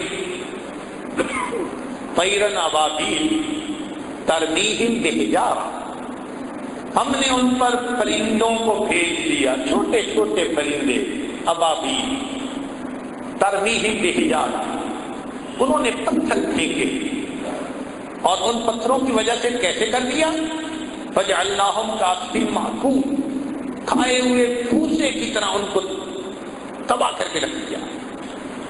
اب یہاں پر طالب علم کے ذہن میں ایک سوال آتا ہے کہ اللہ رب العزت نے یہ کام پرندوں سے لیا، زمین پھٹ جاتی، ہاتھیوں کا لشکر اندر چلا جاتا، یہ بھی ممکن تھا، تیز ہوا چلتی اور قوم عاد کی طرح سب کو پٹک پٹک کے زمین پہ مار دیتی، یہ بھی ممکن ہو سکتا تھا، بجلی چمکتی اور سارے کے سارے لشکر کے لوگوں کو موت کی نیند سلا دیتی، یہ بھی ہو سکتا تھا۔ اللہ تعالیٰ نے ان میں سے کچھ نہیں کیا، کیا فرمایا، فَأَرْسَلْنَا عَلَيْهِمْ طَيْرًا أَبَابِيلَ، چھوٹے چھوٹے پرندے بھیجے۔ ان پرندوں نے پتھر پھینکے اور انہوں نے ان کو کھائے ہوئے بھوسے کی طرح بنا دیا۔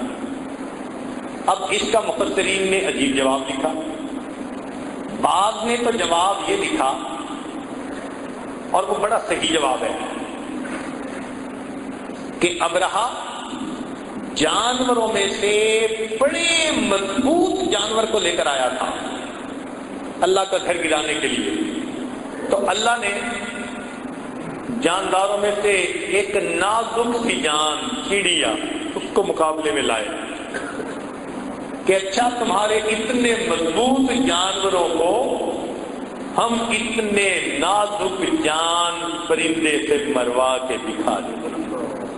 یہ بھی ثواب بالکل ٹھیک ہے، مگر محققین نے ایک اور بات لکھی اور عجیب بات لکھی، عجیب نقطہ علمی لکھا، فرماتے ہیں کہ اللہ کے ہاں دستور جزا من جنس العمل ہے، لہذا ابرہہ اپنے گھر سے چلا تھا کس نیت کو لے کر کہ عزت والے گھر کو مٹا دوں گا اور جس کی کوئی عزت نہیں اس گھر کو بزنس سینٹر میں بنا دوں گا۔ ترتیب بدلنے چلا تھا، عزت والے گھر کو مٹا دو اور جس کی کوئی حیثیت نہیں اس کو عزت والا بنا دو۔ تو یہ خدا کی ترتیب کو مٹانے چلا تھا، بدلنے چلا تھا۔ اللہ نے بھی معاملہ ایسا کیا، اب رہا میری بنائی ہوئی ترتیب کو بدلنے آئے ہو، چلو دنیا کی ترتیب یہ ہے، انسان شکاری ہوتا ہے، پرندہ شکار بنتا ہے، یہ روزمرہ کی ترتیب ہے۔ آج میں بھی ترتیب بدل دیتا ہوں، میرے پرندے آج صیاد بنیں گے، تم ان کے شکار بنو گے، آج وہ پتھر ملیں گے۔ جزا من جنس العمل۔ تو جب اللہ رب العزت کا معاملہ ایسا ہے تو ہم اللہ پہ کیوں نہ پکا یقین کرتے ہیں؟ اس پکے یقین کا فائدہ یہ ہوگا کہ اللہ کی مدد ہمارے پلڑے میں آ جائے، اور یاد رکھیں جب اللہ کی مدد کسی پلڑے میں آتی ہے وہ پلڑا پوری کائنات سے بھاری ہو جایا کرتا ہے۔ اس یقین کو بنانے کی ضرورت ہے۔ ہمارے اکابر کا یقین بنا ہوا تھا۔ حضرت اقدس نانوتوی رحمۃ اللہ علیہ، انہوں نے جب دارالعلوم دیوبند کی ابتدا کی تو اصول حج تکانہ بنائے، 8 اصول دارالعلوم کو چلانے کے لیے۔ ان میں سے ایک اصول یہ تھا کہ دارالعلوم کے لیے مستقل آمدنی کا کوئی ذریعہ قبول نہیں کیا جائے گا۔ آج ہم لوگ دعائیں مانگتے نہیں تھکتے، اللہ ہمارے مدرسے کے لیے کوئی مستقل ذریعہ بن جائے آمدنی کا۔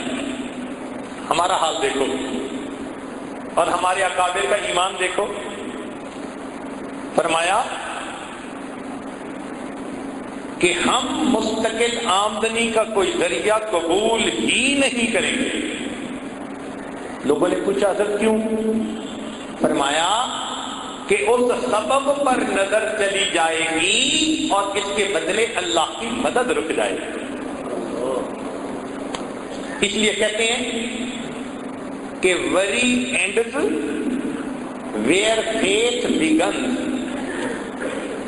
وری اینڈز ویئر فیتھ بگنز، جہاں ایمان شروع ہوتا ہے وہاں بندے کی سب غریب ختم ہو جاتی ہے۔ اللہ پہ جو یقین آ گیا، میرا مولا کتنا قریب ہے۔ ہم بندے ہیں نا، ہمارا معاملہ ایسا ہے کہ ہم ادھر ادھر ہو جاتے ہیں۔ اللہ اکبر کبیرہ۔ آج اکثر لوگ یہ اعتراض کرتے ہیں یہ عربی مدارس کے طلباء کہاں سے کھائیں گے؟ سوال ذرا سنو، عربی مدارس کے طلباء کہاں سے کھائیں گے؟ تو ایک آسان جواب تو یہ کہ جہاں سے انبیاء کھاتے تھے وہیں سے ان کے ورثاء کھائیں گے۔ انبیاء نے آ کے ملازمت کی، اللہ نے پالا نا ان کو، اللہ ان کو بھی پالیں گے۔ اور ایک ہے تحقیقی جواب۔ اب ذرا سنیے، اس دنیا میں اللہ رب العزت نے ہر بندے کے سامنے کچھ نہ کچھ رکھ دیا ہے، اور وہ چیز اس کے رزق کا سبب ہے۔ کسی کے سامنے اللہ نے اینٹ کو رکھ دیا، وہ اینٹوں کو اینٹوں سے جوڑتا ہے، ہم اسے میسن کہتے ہیں، مستری کہتے ہیں، اور یہ اینٹ کو اینٹ سے جوڑنا اس کے لیے روزی کا سبب ہے۔ کسی کے سامنے اللہ نے کپڑے کو رکھ دیا، وہ کپڑے کو کاٹتا ہے، جوڑتا ہے، ہم اسے درزی کہتے ہیں، اور یہ اس کے لیے روزی کا سبب بن گیا۔ کسی کے سامنے اللہ نے لکڑی کو رکھ دیا، وہ لکڑی کو کاٹتا ہے اور جوڑتا ہے، ہم اسے کارپینٹر کہتے ہیں، یہ اس کے لیے روزی کا سبب بن گیا۔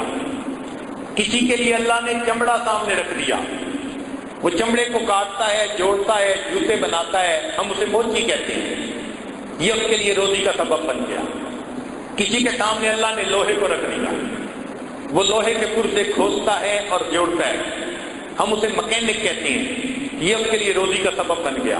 وہ خدا کے بندو، کسی کے سامنے اینٹ رکھی، اللہ نے روزی دی، کسی کے سامنے لکڑی رکھی، اللہ نے روزی دی، کسی کے سامنے لوہا رکھا، اللہ نے روزی دی، کسی کے سامنے چمڑا رکھا، اللہ نے روزی دی۔ ان طلباء کے بارے میں پوچھتے ہو جن کے سامنے اللہ نے اپنے قرآن کو رکھ دیا ہے، ان کو وہ پروردگار روزی نہیں کھلائے گا؟ بتوں سے تجھ کو امید ہے، خدا سے نہ امیدی، بتوں سے تجھ کو امید ہے، خدا سے نہ امیدی، مجھے بتا تو صحیح اور کافری کیا ہے؟ یقین بنانے کی ضرورت ہے۔ اللہ رب العزت ہمیں اپنی ذات کے اوپر پکا، اپنے وعدوں پر پکا یقین عطا فرمائے۔ اب آخر میں قرآن مجید سے ایک مثال دے کے بات کو مکمل کرتا ہوں۔ سیدنا موسیٰ علیہ السلام کی والدہ، حکم خدا ہوا، اللہ تعالیٰ فرماتے ہیں وَأَوْحَيْنَا إِلَىٰ أُمِّ مُوسَىٰ أَنْ أَرْضِعِيهِ، ہم نے موسیٰ علیہ السلام کی والدہ کو وحی کی کہ تم اپنے بچے کو دودھ پلا، فَإِذَا خِفْتِ عَلَيْهِ، اور اگر تمہیں اس پہ ڈر آئے، خوف ہو کہ فرعون کے سپاہی فوجی پکڑ کے نہ لے جائیں، قتل نہ کر دیں، فَأَلْقِيهِ فِي الْيَمِّ، اس کو پانی میں ڈال دیں۔ پھر ہوگا کیا؟ اللہ فرماتے ہیں یا خُذْهُ عَدُوٌّ لِّي وَعَدُوٌّ لَّهُ، اس کو وہ پکڑے گا جو میرا بھی دشمن، اس کا بھی دشمن۔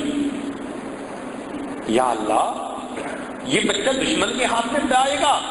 فرمایا ہاں، وَلَا تَخَافِي وَلَا تَحْزَنِي، خوف نہ کھانا، گھبرانا بھی نہیں، اِنَّا رَادُوهُ إِلَيْكِ، ہم اسے تمہاری طرف لوٹائیں گے، وَجَاعِلُوهُ مِنَ الْمُرْسَلِينَ، ہم اسے رسولوں میں سے بنائیں گے۔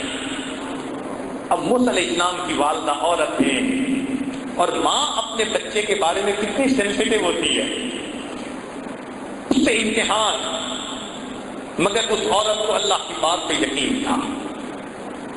اس نے اپنے بچے کو ایک بکسے میں ڈالا اور بکسے کو پانی میں ڈالا۔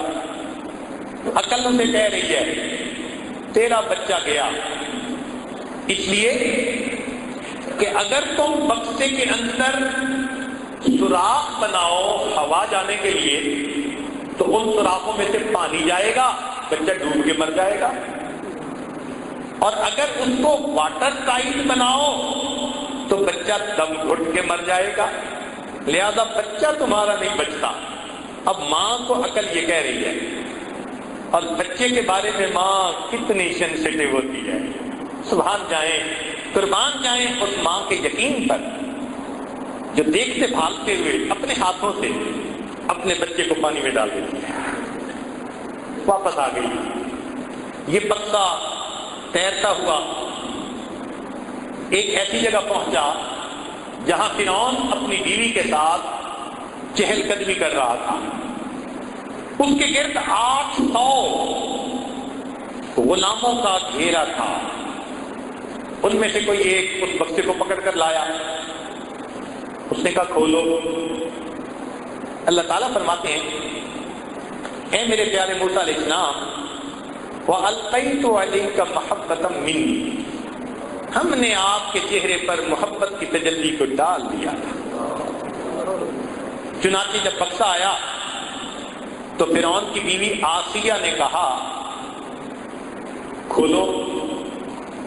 جب کھولا تو خوبصورت بچہ، بیوی کی نظر پڑی، کہنے لگی لا تقتلوہ، اسے قتل نہیں کرنا، عسیٰ ان ینفعنا او نتخذہ ولدا، ہم اس سے نفع اٹھائیں گے، اسے اپنا بیٹا بنائیں گے۔ اب وہ فرعون جو ہزاروں بچوں کو ذبح کروا چکا تھا، بیوی کی اس بات کے اوپر کہتے ہیں جی بہت اچھا، ہوم گورنمنٹ کی پاور دیکھو کتنی ہوتی ہے. عورتیں کہتی ہیں جی خامد بات نہیں مانتے. ارے قرآن پڑھو، بڑے بڑے فرعون بیویوں کی بات مانتے رہے. بیوی نے کہا نہیں قتل کرنا. کہتے جی بہت اچھا، جیسے کہہ رہی ہو ایسے کریں گے. اب اس بچے کو گھر لے کے گئے. اس زمانے میں ڈبے کا دودھ نہیں ہوتا تھا، عورتیں دودھ پلاتی تھی. اللہ تعالیٰ فرماتے ہیں وَحَرَّمْنَا عَلَيْهِ الْمَرَاضِعَ مِنْ قَبْلُ، ہم نے آپ کے اوپر، ان کے اوپر عورتوں کا دودھ حرام کر دیا تھا. جو دودھ پلانے والی آتی بچہ دودھ نہیں پیتا. دوسری آئی، تیسری آئی، ساری رات یہی سلسلہ رہا. فرعون بڑا پریشان کہ بچہ دودھ نہیں پی رہا، بچہ روتا ہے. اور پھر محبت تو ایسی ہوتی ہے نا کہ بچے کے رونے پہ ماں باپ روتی ہیں اور بچے کے ہنسنے پہ ماں باپ ہنستے ہیں. دل اٹک گیا تھا، پریشان. صبح اس نے کہا کہ بھئی جتنی عورتیں دودھ پلانے والی ہیں سب کو لائیں، ٹرائی کرو کس کا دودھ سوٹ کر جائے. اور ادھر حضرت موسیٰ علیہ السلام کی والدہ کا کیا معاملہ، ساری رات بچے سے جدا. اللہ فرماتے ہیں وَأَصْبَحَ فُؤَادُ أُمِّ مُوسَىٰ فَارِغًا، اور موسیٰ علیہ السلام کی والدہ نے صبح کی بڑے بھاری دل کے ساتھ، دکھی دل کے ساتھ، ان قادت لتبدی بھی لولا ان ربطنا علی قلبها، اللہ فرماتے ہیں اگر ہم اس کے دل پہ گرہ نہ لگا دیتے وہ رو پڑتی اور رات کھول بیٹھتی. لوگوں کو پتہ چل جاتا اس کا بیٹا ہے. ہم نے دل کو تسلی دے دی، روئی نہیں. بیٹی کو کہا کہ بیٹی جاؤ بھائی کی خبر لاؤ. لو موسیٰ علیہ السلام کی بہن بھاگتی گئی، چھوٹی عمر کی. چنانچہ جب بھاگتی گئی تو اس نے محل میں جا کے ایک عجیب منظر دیکھا. وہ کیا تھا؟ عورتیں دودھ پلانے کے لیے آ رہی ہیں اور بھائی دودھ نہیں پیتا.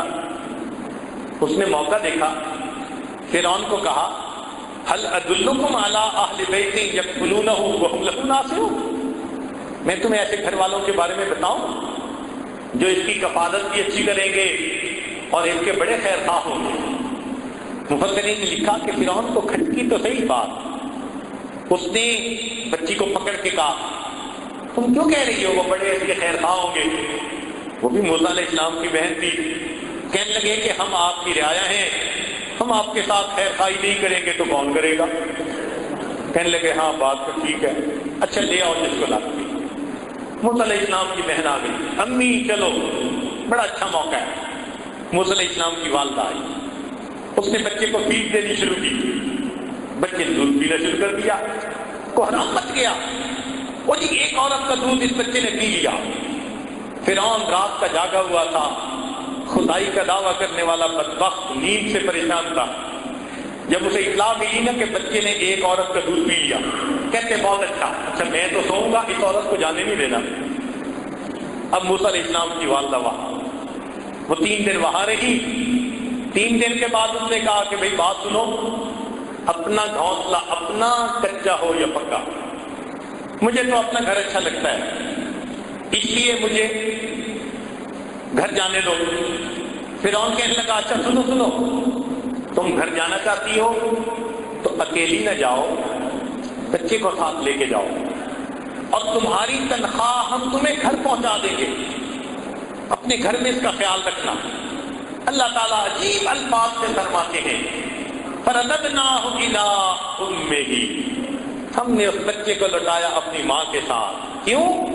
کئی تقر عینها، تاکہ اس کی آنکھیں ٹھنڈی ہو، ولا تحزن، اور وہ غمزدہ نہ ہو، وَلِتَعْلَمْ، اور وہ جان لے أَنَّ وَعْدَ اللَّهِ حَقٌّ، کہ اللہ کے وعدے سچے ہیں، وَلَٰكِنَّ أَكْثَرَهُمْ لَا يَعْلَمُونَ، اکثر لوگ اس بات کو نہیں جانتے.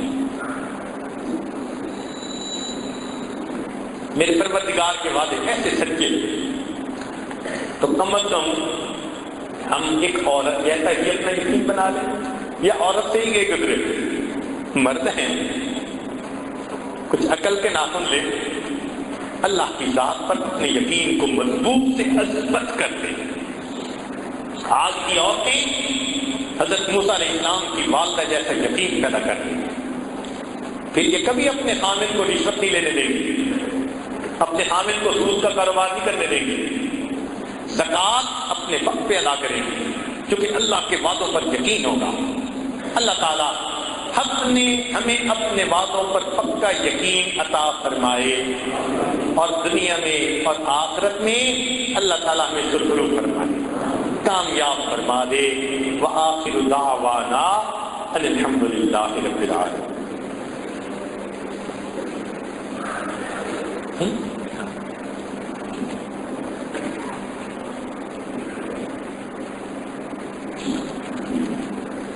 ایک نکاح پڑھانا ہے، تھوڑی دیر امام سے بیٹھے رہیے۔ محمد فہیم صدیق صاحب آپ ہیں؟ دلہن کے والد وکیل احمد صاحب، سبحان اللہ، نام بھی وکیل۔ آپ دلہن کے وکیل ہیں؟ ماشاء اللہ۔ اور باقی گواہ ہیں، بچی کی طرف سے اجازت کی گواہ، ٹھیک۔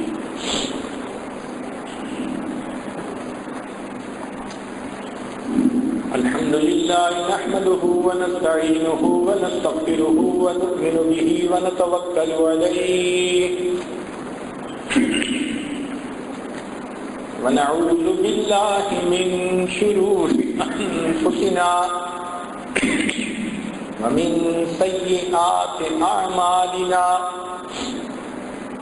من يهده الله فلا مضل له ومن يضلله فلا هادي له ونشهد أن لا إله إلا الله وحده لا شريك له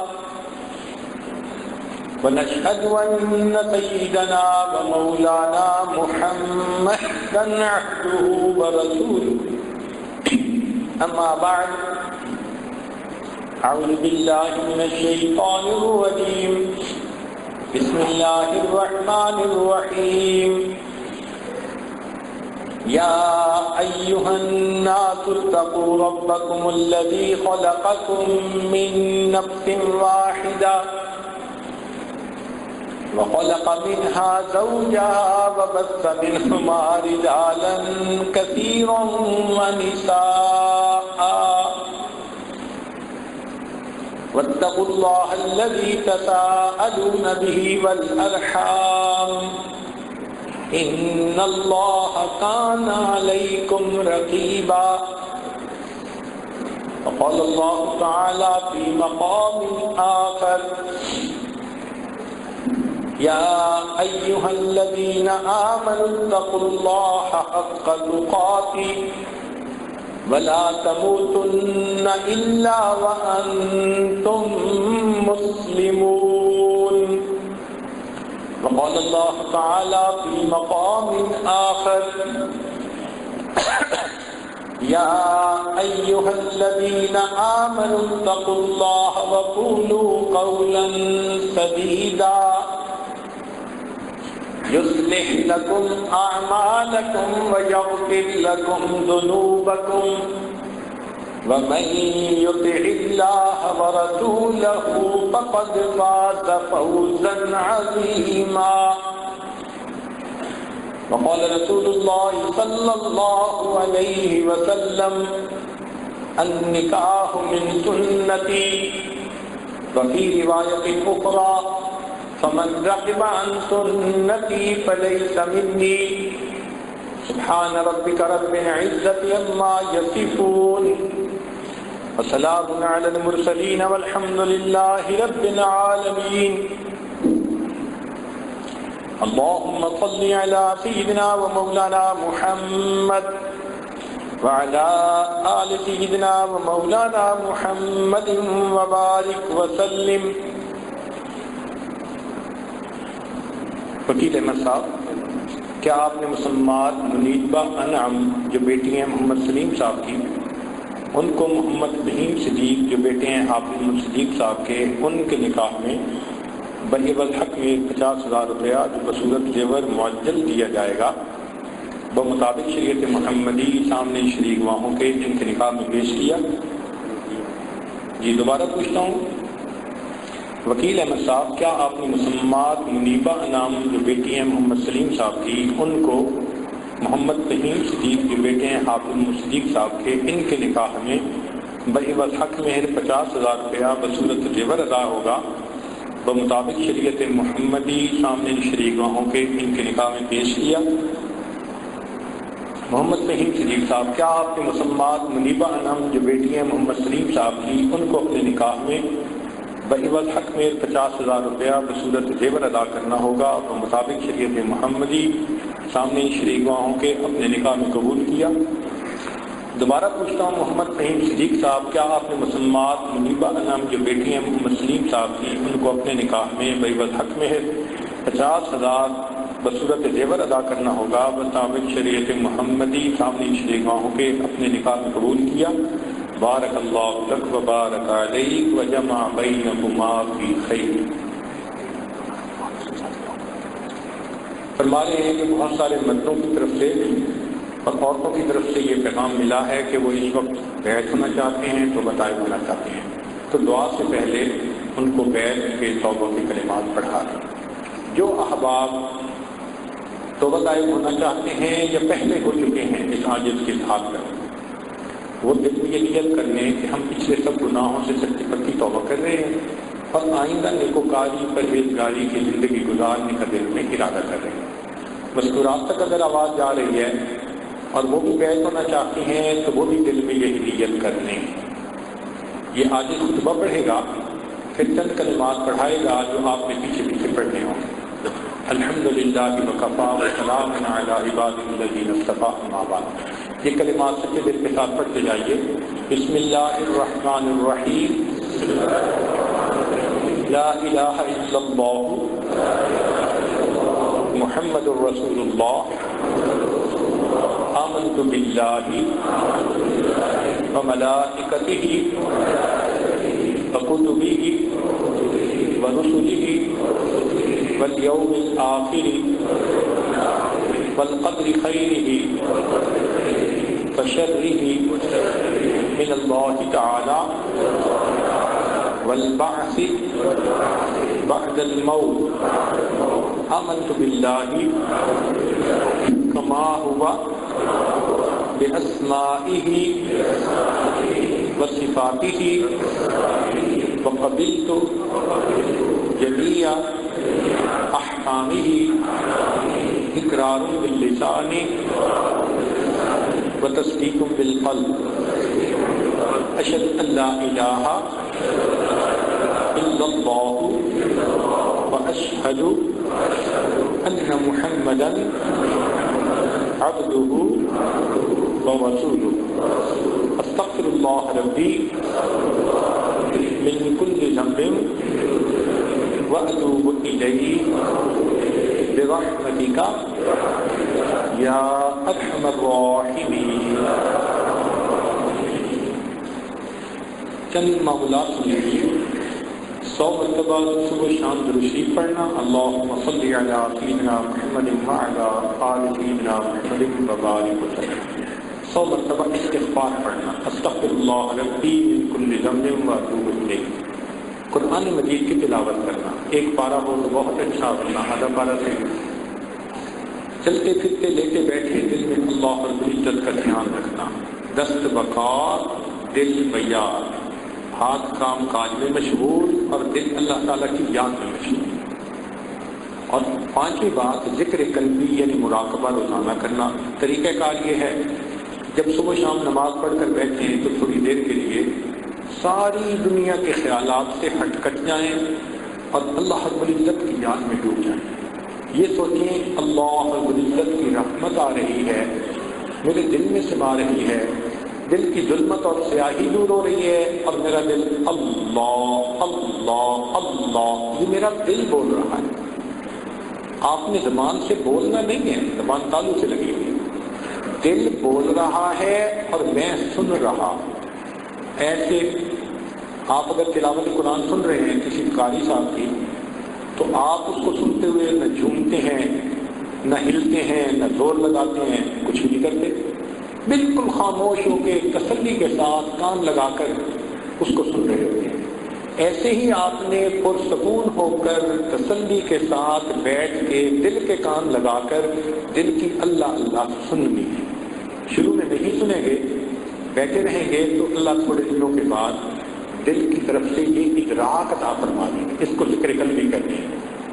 ذرا غور کرنا، آپ میری آواز سپیکر پہ سن رہے ہیں تو سپیکر کے اندر کوئی جاندار بیٹھا ہوا ہے، بے جان چیز ہے نا، اس میں کیا ہے؟ ایک مقناطیسی فیلڈ ہے، اس میں ایک پردہ بنا ہوا ہے، وہ پردہ کھڑکھڑاتا ہے تو یہ آواز نکلتی ہے اس میں سے۔ اگر بے جان مادی چیز کے پھڑپھڑانے سے اللہ اپنے بندے کی آواز نکال دیتے ہیں تو کسی کے جاندار دل کے گڑ گڑانے سے اللہ اپنی آواز نہیں، جو محنت کرتے ہیں وہ سنتے ہیں اللہ اللہ کی آواز۔ یہ ذکر قلبی احادیث سے بھی ثابت، قرآن مجید سے بھی ثابت ہے۔ حضرت مفتی محمد شفیع رحمۃ اللہ علیہ، مفتی اعظم پاکستان، وہ اپنی تفسیر میں لکھتے ہیں کہ وَاذْكُرْ رَبَّكَ فِي نَفْسِكَ تَضَرُّعًا وَخِيفَةً، کہ تضرعاً وخیفہ کے الفاظ سے قرآن مجید سے ذکر قلبی کا ثبوت مل رہا ہے۔ اور احادیث تو حضرت شیخ الحدیث رحمۃ اللہ نے فضائل ذکر میں بہت ساری لکھی، تو آپ اس کو کریے اور پھر اس کی کیفیت دیکھیے کیا ہوتی ہے۔ اللہ تعالیٰ نے بیدار دل بنا دیا، دل بیدار ہو جائے تو پھر زندگی گزارنے کا مزہ آتا ہے۔ اب تھوڑی دیر کے لیے اس کی مشقت لیجیے دعا سے پہلے۔ طریقہ یہ ہے کہ آنکھوں کو بند کر لیں، سر کو جھکا لیں، دنیا اور جو کچھ دنیا میں ہے اس سے ہٹ کٹ کے اللہ رب العزت کی یاد رکھیں۔ آنکھوں کو بند کر لیجیے، مراقبہ کر لیجیے۔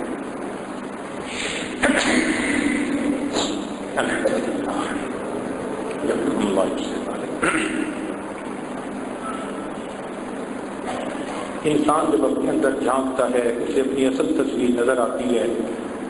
اپنے من کے دریچے کو کھولیے، اپنی اصل تصویر کو دیکھیے۔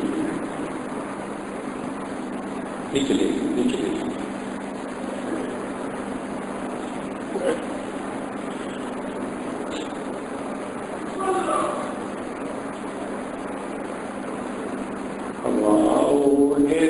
والا دل بدل دے، میرا غفلت میں ڈوبا دل بدل دے، ہوا و حرص والا دل بدل دے، میرا غفلت میں ڈوبا دل بدل دے، بدل دے دل کی دنیا دل بدل دے، خدایا فضل فرما دل بدل دے، گنہگاری میں کب تک عمر کاٹوں، گنہگاری میں کب تک عمر کاٹوں، بدل دے میرا رستہ دل بدل دے، سنوں میں نام تیرا دھڑکنوں میں، مزہ آ جائے مولا دل بدل دے، ہٹا لوں آنکھ اپنی ماں سوا سے، جیوں میں تیری خاطر دل بدل دے، یہ کیسا دل ہے سینے میں الہی، جو زندہ بھی ہے مردہ دل بدل دے، تیرا ہو جاؤں اتنی آرزو ہے، بس اتنی ہے تمنا دل بدل دے، میری فریاد سن لے میرے مولا،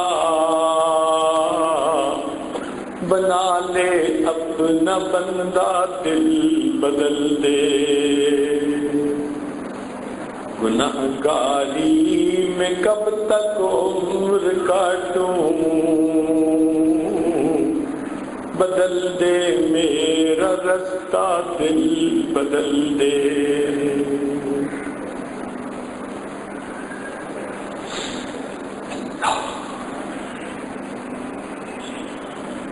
لا الہ الا اللہ محمد رسول اللہ۔ دعا کر لیجیے، سبحان ربی الوہاب، اللہم صل علی سیدنا محمد وعلی آل سیدنا محمد وبارک وسلم۔ اے مالک، ہم آپ کے آج مسکین بندے ہیں، ہمارے گناہوں کو معاف فرما، خطاؤں سے درگزر فرما، عیبوں کی پردہ پوشی فرما۔ اللہ ہمیں اپنی ذات کا کامل یقین عطا فرما۔ میرے مولا ہمیں شک سے محفوظ فرما، شرک سے محفوظ فرما، کفر سے محفوظ فرما، بدعات سے محفوظ فرما۔ اللہ ہمارے ایمان کی حفاظت فرما، رب کریم عزت کی حفاظت فرما۔ اے اللہ ہمیں ذلت سے محفوظ فرما، قلت سے محفوظ فرما، قلت سے محفوظ فرما۔ اللہ ہمارے ساتھ درگزر کا معاملہ فرما، آنے والے وقت کو گزرے وقت سے بہتر فرما، آنے والی زندگی کو گزری ہوئی زندگی کا کفارہ بنا۔ اے کریم آقا، ہمیں نماز کی حضوری نصیب فرما، سجدے کا سرور نصیب فرما، قرآن پاک پڑھنے کا لطف نصیب فرما، رات کے آخری پہر کے مناجات کی لذت نصیب فرما، ایمان حقیقی کی حلاوت نصیب فرما۔ اے کریم آقا، ہمارے ساتھ درگزر کا معاملہ فرما۔ اللہ بے اولادوں کو نیک اولاد عطا فرما، جو صاحب اولاد ان کی اولادوں کو نیکوکار بنا، فرما بردار بنا، ماں باپ کی آنکھوں کی ٹھنڈک بنا۔ جن گھروں میں جوان بچے بچیاں موجود ہیں، ان بچوں کے مستقبل کو روشن فرما، ماں باپ کے لیے فرض ادا کرنے آسان فرما۔ اللہ جو کاروبار کی طرف سے پریشان، ان کی پریشانیوں کو دور فرما، جو گھر بار کی طرف سے پریشان، ان کی پریشانیوں کو دور فرما۔ اے کریم آقا، ہمارے ساتھ درگزر کا معاملہ فرما۔ اللہ بچہ پریشان ہوتا ہے، ماں باپ کی طرف دوڑتا ہے، بدلہ پریشان ہوتا ہے، پروردگار کی طرف لوٹتا ہے۔ اے بےکسوں کے دستگیر، اے ٹوٹے دلوں کو تسلی دینے والے، اے خالی جھولیوں کو بھر دینے والے، میرے مولا ہم نے بھی تو جھولیاں پھیلائی ہیں، اپنی رحمت سے ان کو بھرپور فرما۔ اللہ ہم نے دیکھا ہے، ماں اپنے بچے کو نجاست میں لچڑا ہوا دیکھے تو ماں اسے پھینک نہیں دیتی، چھوڑ نہیں دیتی، سمجھتی ہے یہ تو نادان ہے، بیٹا تو میرا ہی ہے، وہ بچے کو دھو لیتی ہے، سینے سے لگا لیتی ہے۔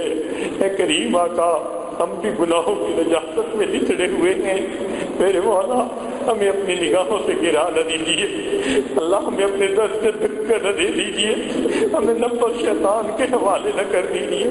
اللہ زندگی میں کبھی بھی بے سہارا نہ فرما، کبھی بھی بے آسرا نہ فرما، کبھی بھی اپنے در سے دور نہ فرما۔ ایک رحمت کی نظر ہم پہ ڈال کے دھو لیجیے اور ہمیں اپنی رحمت کی چادر میں چھپا دیجیے۔ اللہ یوسف علیہ السلام نے اپنے بھائیوں کو معاف کر دیا تھا، آپ یوسف علیہ السلام سے زیادہ قریب ہیں، آپ اپنے بندوں کو معاف فرما دیجیے۔ میرے مولا ہم نے دنیا میں دیکھا ہے، ماں باپ کے دل میں جو آپ نے شفقت بچوں کی ڈال دی ہے تو وہ بچوں کی چھوٹی چھوٹی تمنائیں پوری کر کے خوش ہو جاتے ہیں۔ اللہ آپ بھی ہماری ان دعاؤں کو پورا کر کے ہمیں خوش فرما دیجیے، میرے مولا مہربانی کر دیجیے، رب کریم رحمت کا معاملہ فرما دیجیے۔ اے اللہ ہمارے ساتھ درگزر کا معاملہ فرمائیے۔ اے اللہ آپ ہی نے تو ارشاد فرمایا ہے وَأَمَّا السَّائِلَ فَلَا تَنْهَرْ، اور سوالی کو انکار نہ کرو، جھڑکی نہ دو۔ جب ہم کمزوروں کو حکم ہے ہم سوالی کو انکار نہ کریں، اے مولا ہم بھی تو آپ کے در کے سوالی ہیں، اللہ آپ بھی انکار نہ فرمائیے، اے اللہ آپ بھی انکار نہ فرمائیے۔ اے اللہ ہم یہ بات اچھی طرح جانتے ہیں، جو آپ کے در سے خالی اٹھتا ہے وہی بدبخت ہوتا ہے، وہی شقی ہوتا ہے۔ اے اللہ آپ کے در سے خالی نہیں جانا چاہتے، رحمت فرما دیجیے۔ کریم آقا، آپ کو اس وقت تک منانا ضروری ہے جب تک کہ آپ راضی نہیں ہو جاتے۔ اے اللہ راضی ہو جائیے، راضی ہو جائیے، اے کریم راضی ہو جائیے، پیارے اللہ راضی ہو جائیے، یا حنان راضی ہو جائیے، اے منان راضی ہو جائیے۔ اللہ جس طرح ایک اپاہج عیالدار سخی کے دروازے پہ جاتا ہے اور بڑی امید سے دروازہ کھٹکھٹاتا ہے، اگر یہ دروازہ کھل گیا میرے بچوں کا فاقہ ختم ہو جائے گا۔ اللہ اس عیالدار اپاہج سے ہم زیادہ محتاج ہیں اور آپ دنیا کے سخی سے زیادہ سخی ہیں۔ آج آپ کا دروازہ ہم کھٹکھٹا رہے ہیں میرے مولا، ہم جانتے ہیں یہ دروازہ کھل گیا نیک بختی آ جائے گی، نیکی دل میں آ جائے گی۔ اللہ رحمت کا دروازہ کھول دیجئے، اے اللہ در در کے دھکے کھانے سے بچا لیجئے، رحمت کا معاملہ فرما دیجئے، دوستی کے رنگ میں دشمنی کرنے والوں سے محفوظ فرما لیجئے۔ اے اللہ ہمارے اس ملک کی حفاظت فرما، جس مقصد کے لیے یہ حاصل کیا گیا اس مقصد کو پورا کرنے کی توفیق عطا فرما، اس کو دین کا قلعہ بنا دیجئے، امن کا گہوارہ بنا دیجئے، اسے نبی علیہ السلام کی سنتوں کا مرکز بنا دیجئے۔ اے اللہ ہمارے تینوں حرم کی حفاظت فرما، مدارس عربیہ کی حفاظت فرما، دعوت و تبلیغ کے کام کی حفاظت فرما، جہاں اللہ اللہ ہوتی ہے ان خانقاہوں کی حفاظت فرما، اقامت دین کی کوششوں کی حفاظت فرما۔ پوری دنیا میں جہاں بھی مسلمان پریشان ہیں اللہ سب کی پریشانیوں کو دور فرما۔ اے کریم آقا، ایک مرتبہ قبیلہ طے کی عورت نبی علیہ السلام کے سامنے ننگے سر آ گئی تھی تو محبوب نے اپنی چادر سے اس کے سر کو ڈھانپ دیا تھا۔ اللہ آج آپ کے محبوب کی امت اقوام عالم کے سامنے ننگے سر کھڑی ہے، اللہ امت کا سر ڈھانپ لیجیے، اللہ امت کا سر ڈھانپ لیجیے، اے میرے مولا امت کا سر ڈھانپ لیجیے، اللہ امت کا سر ڈھانپ لیجیے، مہربانی فرما دیجیے، اے اللہ رحمت کا معاملہ کر دیجیے، کریم آقا مہربانی کا معاملہ فرما دیجیے۔ اے اللہ ہم نے دنیا داروں کو دیکھا ہے اگر کسی گھر کی عورتیں چل کے آ جائیں قتل کے مقدمے معاف کر دیتے ہیں۔ مولا آپ کی بندیاں آپ کے در پر چل کر آئی بیٹھی ہیں، یہ اپنے دل کے غم کس کو سنائیں، دل کے غم کس کو کہیں، آپ دلوں کے بھید جاننے والے ہیں۔ اللہ ان کے اٹھے ہاتھوں کو قبول کر دیجیے، ان کی مرادیں پوری کر دیجیے، رب کریم نعمتوں کے ساتھ واپس لوٹا دیجیے۔ میرے مولا مہربانی کا معاملہ فرما۔ اللہ کوئی بندہ مندر سے نکل کے جہنم میں چلا جائے اس پہ کیا افسوس ہے؟ افسوس تو اس پہ ہے مسجد میں آیا پھر توبہ قبول نہ ہوئی اور مسجد سے نکال کے آپ نے اس کو جہنم میں ڈال دیا۔ میرے مولا آپ کے گھر سے نکل کے نہیں جہنم جانا چاہتے، توبہ قبول کر لیجئے، سچی توبہ کی توفیق دے دیجئے۔ اے اللہ جیسے آپ چاہتے ہیں ہمیں ویسا بننے کی توفیق عطا فرما دیجئے۔ اے اللہ جس طرح آپ خوش ہوتے ہیں ہمیں ویسا بنا دیجئے۔ اللہ ہم پر رحمت کی نظر فرمائیے۔ اے اللہ معصیت کی ذلت سے محفوظ فرما، ہمیں اطاعت کی عزت نصیب فرما۔ ہمارے ہاتھ گناہ کے لیے اٹھنا چاہے اٹھے ہاتھوں کو واپس فرما، قدم بڑھنا چاہے بڑھتے قدموں کو واپس لوٹا، پیشانی کے بالوں سے پکڑ کر اللہ میں نیکی کرنے کی توفیق عطا فرما۔ جن دوست احباب نے، مردوں نے، عورتوں نے خط کے ذریعے، فون کے ذریعے، پیغاموں کے ذریعے دعاؤں کے لیے کہا یا کہنا چاہتے تھے نہیں کہہ سکے، آنا چاہتے تھے نہیں آ سکے، اے اللہ ان سب کو ان دعاؤں میں شامل فرما۔ ہمارے والدین عزیز اقارب مشائخ جو فوت ہو چکے ان کی مغفرت فرما، جن کی آپ نے مغفرت کر دی قرب کے اعلیٰ درجات عطا فرما۔ اس مسجد کے نمازیوں پر خصوصی رحمت نازل فرما، اہل محلہ پر خصوصی رحمت نازل فرما۔ پروردگار عالم ہماری ان دعاؤں کو اپنی رحمت سے قبول فرما۔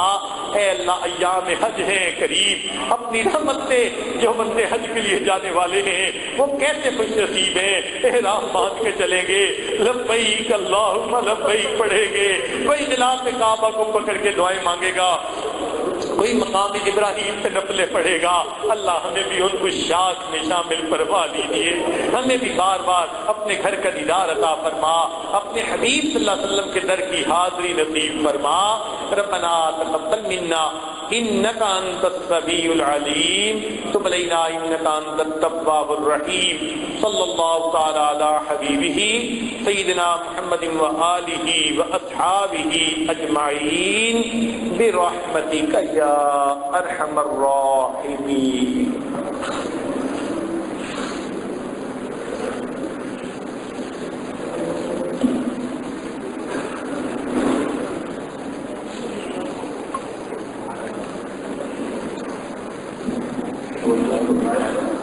جو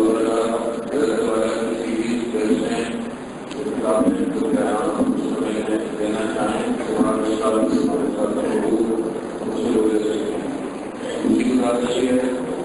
مسافے کے لیے دائیں طرف لہر بنا دیا ہے، ادھر سے مسافہ کرتے ہوئے بائیں طرف لے کر جائیں، دائیں طرف اس کا ٹھکانے کا مسافہ کریں اور بائیں طرف نکل جائیں، میرے دائیں طرف جانا ہے اور بائیں طرف نکل جانا تاکہ لہر بنا جائے ہماری وجہ سے اسی